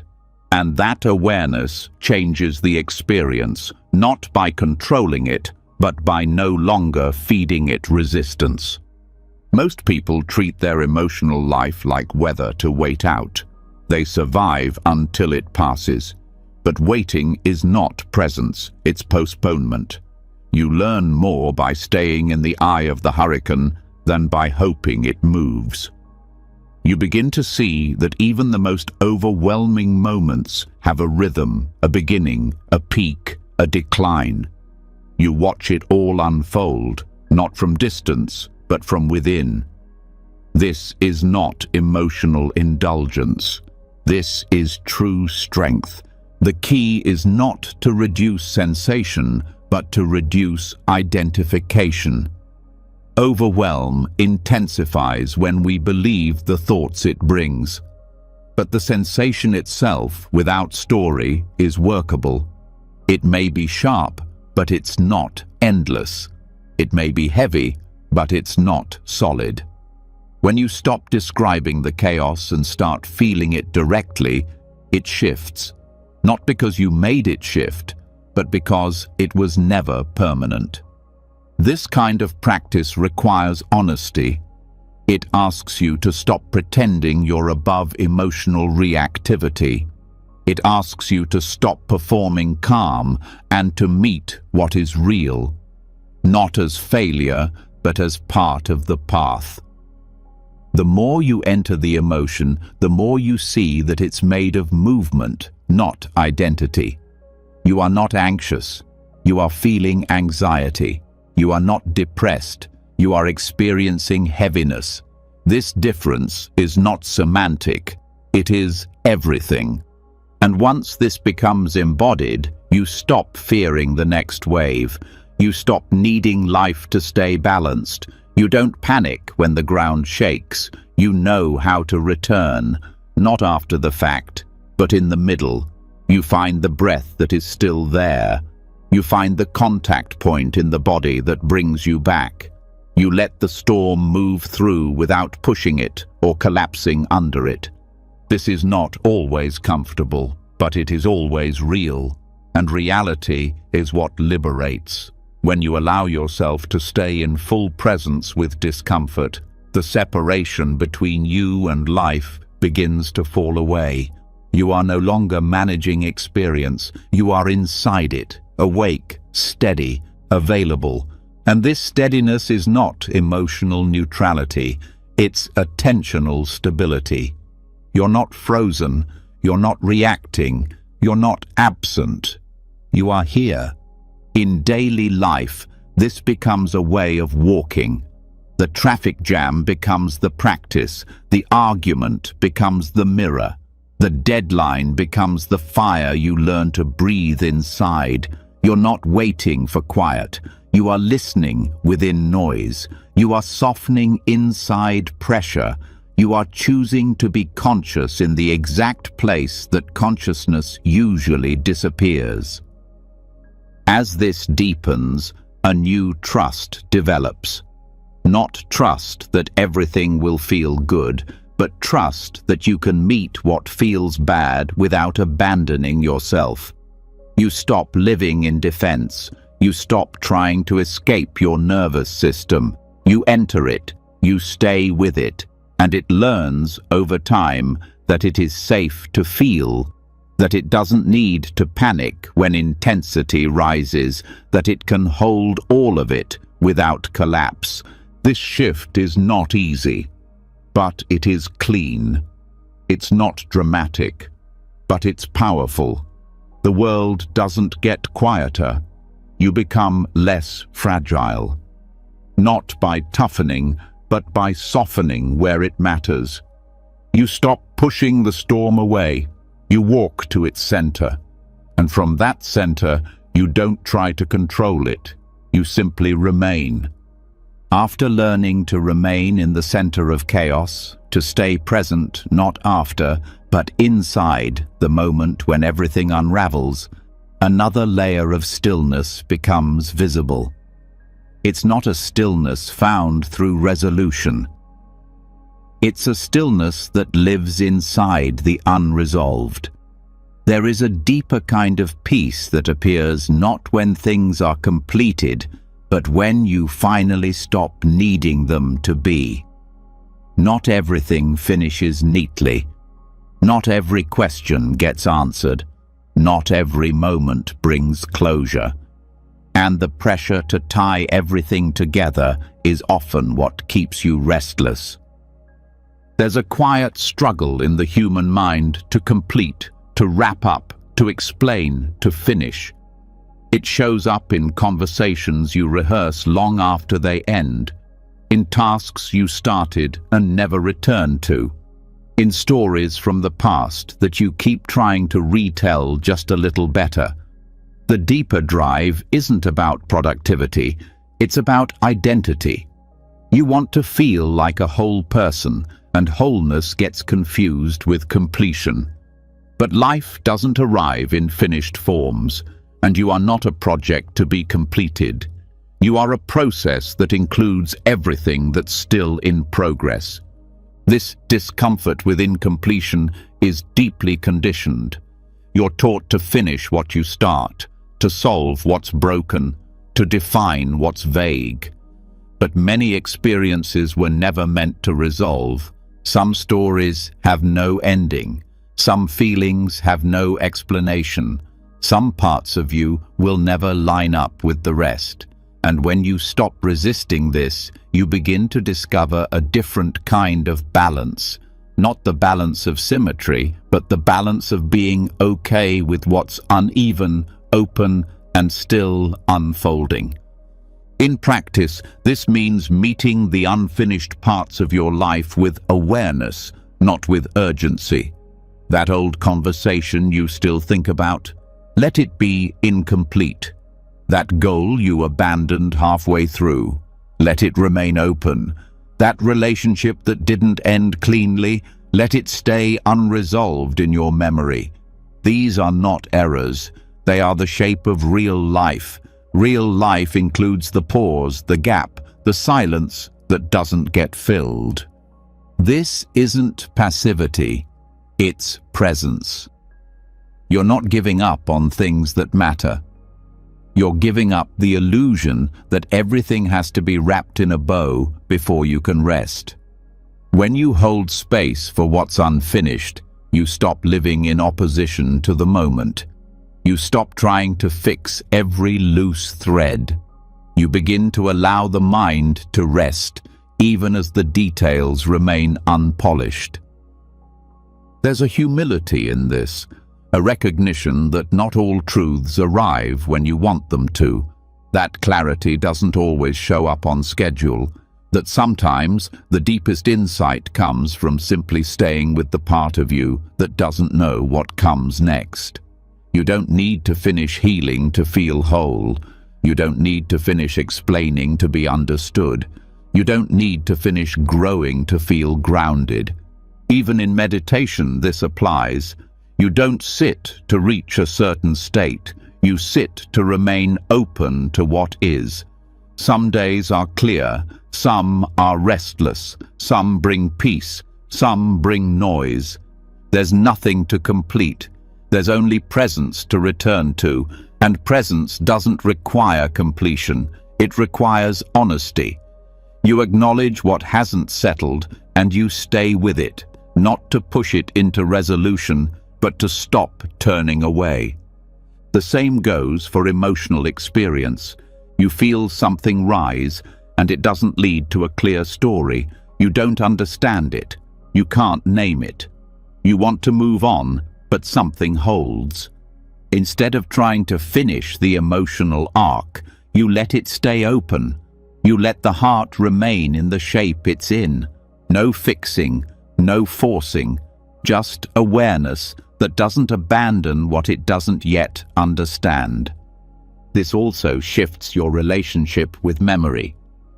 Some moments from the past will never make sense. Some wounds will never be followed by apology. Some people you loved will remain unfinished chapters. And still, you can find peace, not by closing the story, but by realizing you don't need to. Peace comes not from control, but from spaciousness, the ability to breathe inside what hasn't yet resolved. The mind will still reach. It will still try to wrap things up. That's natural.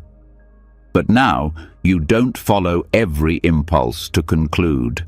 You notice it. You pause. You return to the breath.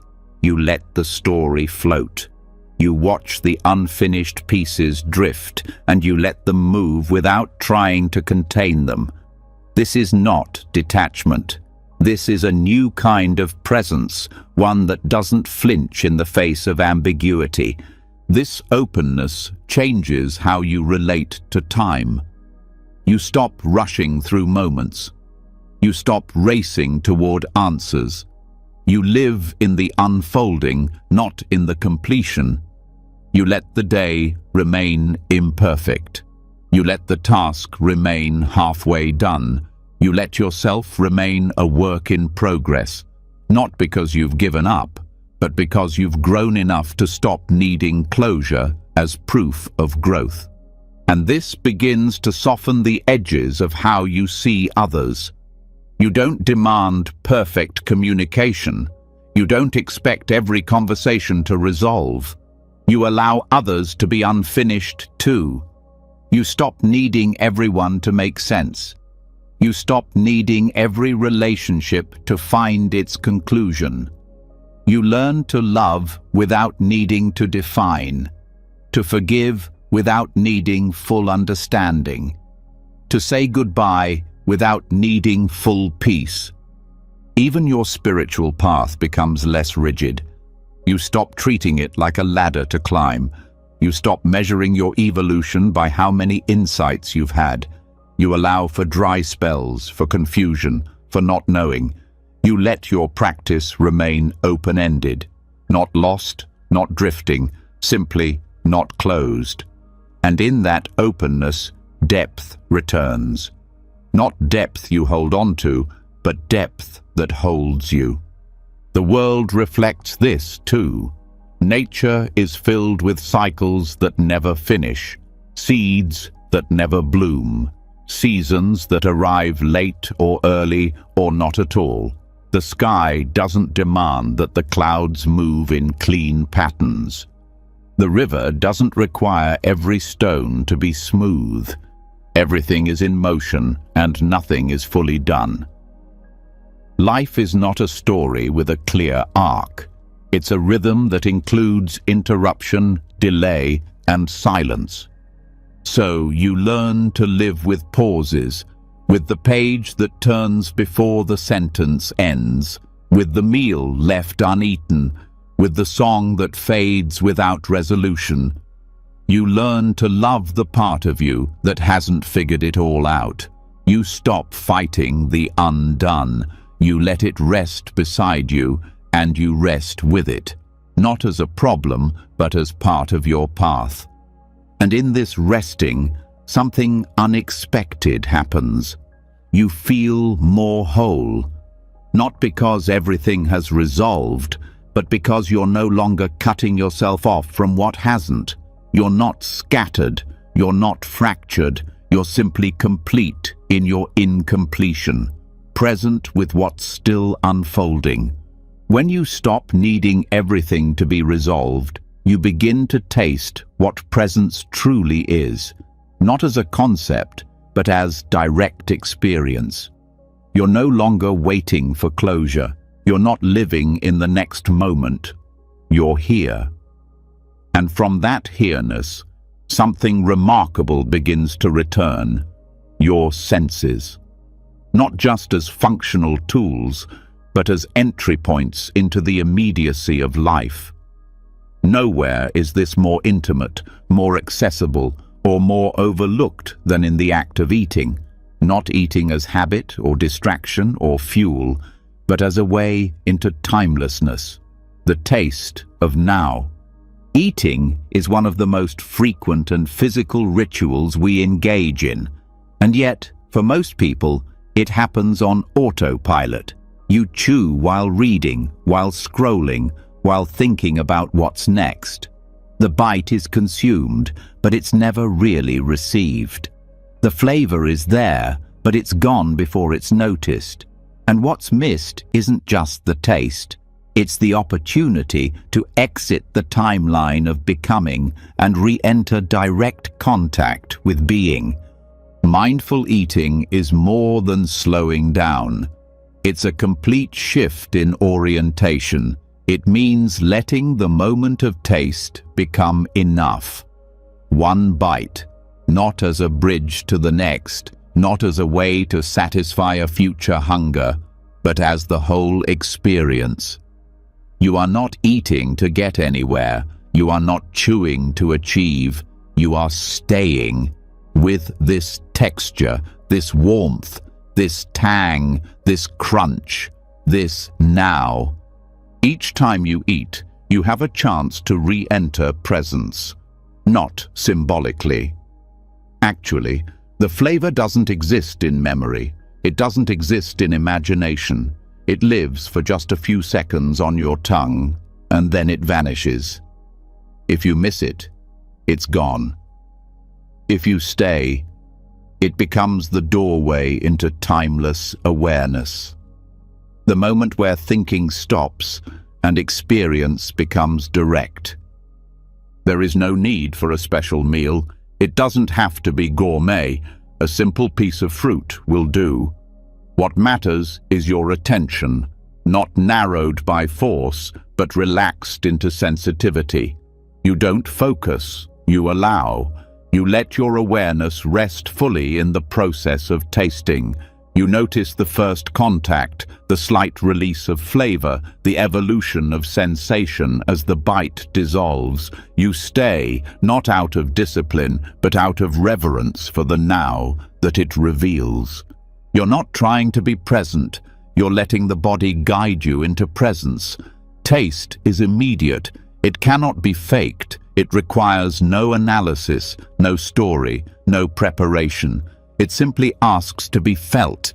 And when you meet it with full attention, it delivers you into the one moment that actually exists. This one. This moment becomes even more rich when you stop rushing. Most people chew to get to the next bite. But what if you stayed with this one? What if you let it complete itself before reaching forward? You would begin to discover the difference between satisfaction and projection. Satisfaction lives now, projection lives later, and the more you taste what is, the less you chase what isn't. You start to feel the truth of your hunger. Not all of it is physical. Some of it is mental. Some of it is emotional. Some of it is the absence of now being filled with the promise of later. But when you eat with presence, that hunger changes. It stops being a hole to fill and becomes an experience to meet. The craving softens, not because you're full, but because you're finally here. Mindful eating is also about honesty. How much do you really taste when you eat? How much is automatic? How often are you chewing while scrolling, reading, or worrying? How often are you using food as a way to avoid the moment rather than enter it? This is not a criticism, it's a doorway. Awareness begins where habits are questioned. And when you question your habits around eating, you begin to see how deeply the mind tries to escape now. Each bite is a chance to stop running, not by freezing, but by feeling. The movement of your jaw, the temperature, the shift of texture, the sensation of swallowing. These are not distractions, they are invitations. You're not separate from the moment when you're truly eating. You are merged with it, not as a self thinking about eating, but as life directly knowing itself through flavor. This knowing is different from thought. It has no subject, no commentary, just direct contact. You're not the observer of the bite, you are the tasting. And in that shift, the mind's usual structures loosen. You are no longer the eater and the food. You are simply the experience happening now. And this is why mindful eating is more than a wellness technique. It is a doorway into non-duality.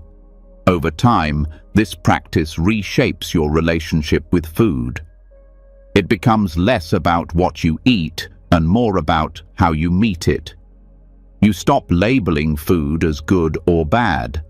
You stop assigning moral weight to your meals. You stop eating based on stories and start eating based on presence. And when you do that, something remarkable happens. You eat less, but feel more satisfied. Not because you're controlling yourself, but because you're receiving more. You also stop rushing through meals. Even the smallest snack becomes sacred, not because you've made it holy, but because you've finally slowed down enough to meet it. You feel the silence between bites, the breath between chews. You don't need conversation. You don't need background noise. The moment is enough. This doesn't mean you have to eat alone or in silence. You can practice mindful eating anywhere, with others, in public, at home. It's not about perfection. It's about remembering, coming back, again and again. When you notice you're rushing, return. When you find yourself lost in thought, return. Not with judgment, with curiosity, with softness. Even digestion begins to shift. The body relaxes when the mind is present. Food is received more fully. You're not bracing. You're not rushing. You're simply allowing. And this state of allowing becomes your new default, not just in eating, but in life. You learn to stay, not because it's a rule, because it feels like truth. Mindful eating also reveals your emotional relationship with food. Not by analyzing, just by observing. When you eat slowly, you notice when you're full. You notice when you're reaching for food to cover a feeling. You don't have to stop, you just have to see. Seeing is enough. Clarity grows from presence, not from discipline. There's a deeper freedom in this than most people expect. You begin to feel at peace with what's on your plate. You stop needing it to fix your mood. You stop using it to escape the moment. And in doing so, food becomes nourishment.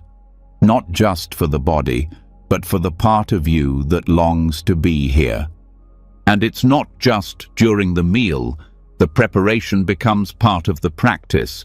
The way you cut a vegetable, the way you hold a spoon, the sound of water boiling. These are not chores, they are textures of presence. You stop rushing to finish the task and start meeting the task as it unfolds. The kitchen becomes a temple, not because it's quiet, but because you are. Even after the meal, the practice continues. You feel the lingering taste, the warmth in the stomach, the satisfaction not of fullness, but of having truly met the moment. You don't need to move on right away. You don't need dessert. You don't need the next stimulation. You are content, not because you got what you wanted, but because you stayed with what was already there. This rewires something deep. The nervous system learns to feel safe in presence. You're no longer scanning the horizon for what's next. You're resting in what's now. This is how eating becomes meditation, not in posture but in depth, not in silence but in contact, not in ritual but in attention. And from here, all of life begins to shift, not dramatically, gently.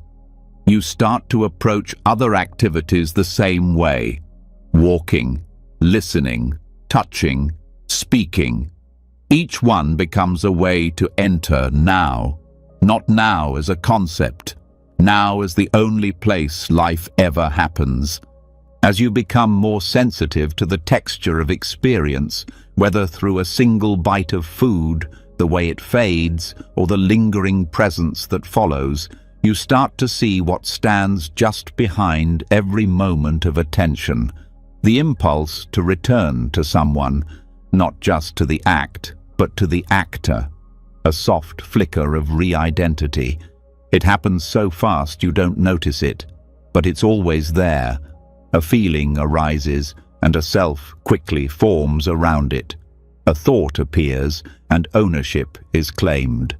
The moment breathes, and within that breath, the mind tries to rebuild the I that had briefly dissolved. This is the flicker of becoming. Every time you return to the present, the illusion of self is briefly interrupted. In that space, the world feels whole. Contact is direct. No one is in control. But the momentum of thought rarely allows that openness to last. It rushes in and fills the gap. A thought arises. A story forms. Meaning is attached. A subtle contraction takes place. And before you know it, you're someone again, thinking, reacting, trying, remembering. It feels natural because it's habitual, but the mechanism behind it is visible if you slow down enough to watch it assemble. This process is not malicious. It's how the mind has learned to orient. It collects sensation, stitches it together, references memory, and assigns meaning to preserve a sense of continuity. The result is identity, not as something you are, but as something the mind keeps recreating. This process doesn't stop because you're awake. It just becomes more transparent. And as it becomes transparent, it loses its grip. To observe this flicker of becoming, you must develop a different kind of seeing. Not the seeing that looks at experience, but the seeing that watches experience form. You notice when a thought is claimed, how the simple phrase, "I think," places a self before the thought. You notice how quickly an emotion becomes a personality, how sadness turns into, "I'm a sad person." You see the way sensation is claimed, labeled, folded into the sense of me. And the more you see it, the more unnecessary it feels.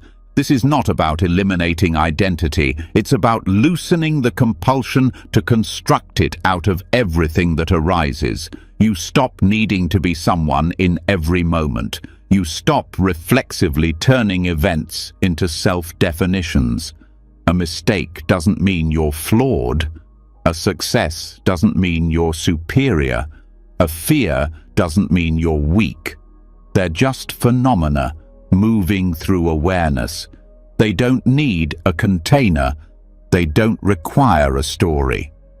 The mind tries to turn each moment into a mirror, hoping to confirm that you are what you think you are. But when you don't join that effort, the mirror breaks.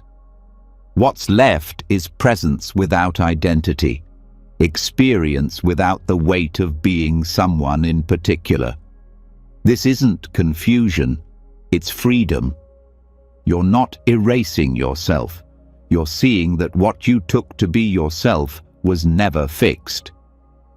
In daily life, this means catching the flicker before it becomes a flame. You hear a comment, and the mind starts to form a reaction. They don't respect me. Pause. Watch that identity form. Notice how quickly the me appears, not because the moment demanded it, but because the habit of becoming was triggered. Instead of following it, you observe, not passively, but with clarity. The moment passes, the identity dissolves. You remain without narrative, without defense. This practice requires patience. The identity habit is deep. It rebuilds itself constantly. You sit in stillness, and the mind creates a good meditator. You say something kind, and a compassionate person is formed. You lose your temper, and the impatient one returns. None of these identities are permanent. They are mental snapshots, quickly taken and believed. But if you notice them as they form, you don't have to carry them. You begin to recognize that even your most cherished roles are fluid. The role of friend, of partner, of teacher, of seeker. These are not who you are, they are functions. When the function arises, the role appears. When the function ends, the role fades. What remains is awareness, unlabeled, unchanged, untouched by the mask it just wore. This shifts your sense of self at the deepest level. You stop trying to improve the one you thought you were. You stop trying to prove anything. You stop turning presence into performance. You live with more honesty because there's no character to defend. You can be quiet without being absent. You can be strong without being rigid. You can be uncertain without being lost. You also start to see how much energy goes into maintaining identity. The need to remember who you are, the need to compare yourself to others, the need to interpret every experience in terms of its impact on me. When this softens, you feel lighter, the mind gets quieter, life becomes more direct, more vivid, not because you've figured out who you are, but because you've stopped insisting that you need to. Even the body reflects this. You carry less tension in the face, in the shoulders, in the belly. There's no need to brace for confirmation or rejection. You don't need to defend a self-image. You don't need to rehearse your story. You meet life from presence, not from persona. And the moment becomes more complete because it's no longer filtered through the need to be someone in it. This doesn't make you passive. It makes you real. You respond more naturally, you speak more clearly, you act without overthinking. Because there's less self to manage, less self to maintain. You are not fading, you are finally present. Without the background noise of self-reference, you begin to love others differently too. You see that they are also rebuilding themselves moment by moment. Their anger is not who they are. Their kindness isn't permanent either. You stop needing people to be consistent. You stop putting them in boxes. You hold space for their fluidity because you've recognized your own. Relationships soften, expectations loosen, authenticity becomes more natural, and still the flicker continues. The mind will keep trying to rebuild. That's okay. You don't fight it. You see it, gently, thought by thought, label by label, story by story. You're not trying to stop the mechanism. You're simply no longer lost inside it. And that shift is enough. This is not a state to maintain. It's a recognition to return to. The I is always trying to rebuild itself. You catch it, you smile, you rest again. The process of becoming doesn't have to stop for you to be free. You only need to see that it's not what you are. You are the field in which it flickers, the silence in which it plays, the clarity that remains, whether it forms or not. You've just traveled through the quiet heart of some of the deepest Buddhist insights, not as concepts, but as living invitations. You've rested in the space before karma begins. You've touched the unborn nature of mind. You've watched the flicker of identity, held space for what's unfinished, and let silence speak louder than thought. You've remembered that peace isn't found after the noise, but within it. That the present moment isn't something to reach, it's something to return to, again and again. These teachings are not meant to be mastered all at once. They're meant to be lived gently, felt deeply, and rediscovered daily. In your breath, in a single bite of food, in the way your body rests before sleep. This isn't the end of a lesson. It's the beginning of a quieter way of being. Not by changing who you are, but by no longer turning away from what you already are. If something in these words touched you, if a sentence slowed your breath or made you feel just a little more still, let it be known. Leave a comment below and share the one insight or moment that stayed with you. Not for us, but for you. Sometimes writing it down is how we begin to live it. And if you'd like more of this, more space, more stillness, more teachings to carry into your day and night, subscribe to the channel. Let this be a place you come back to when you need to remember what you already know. Now rest. Let go.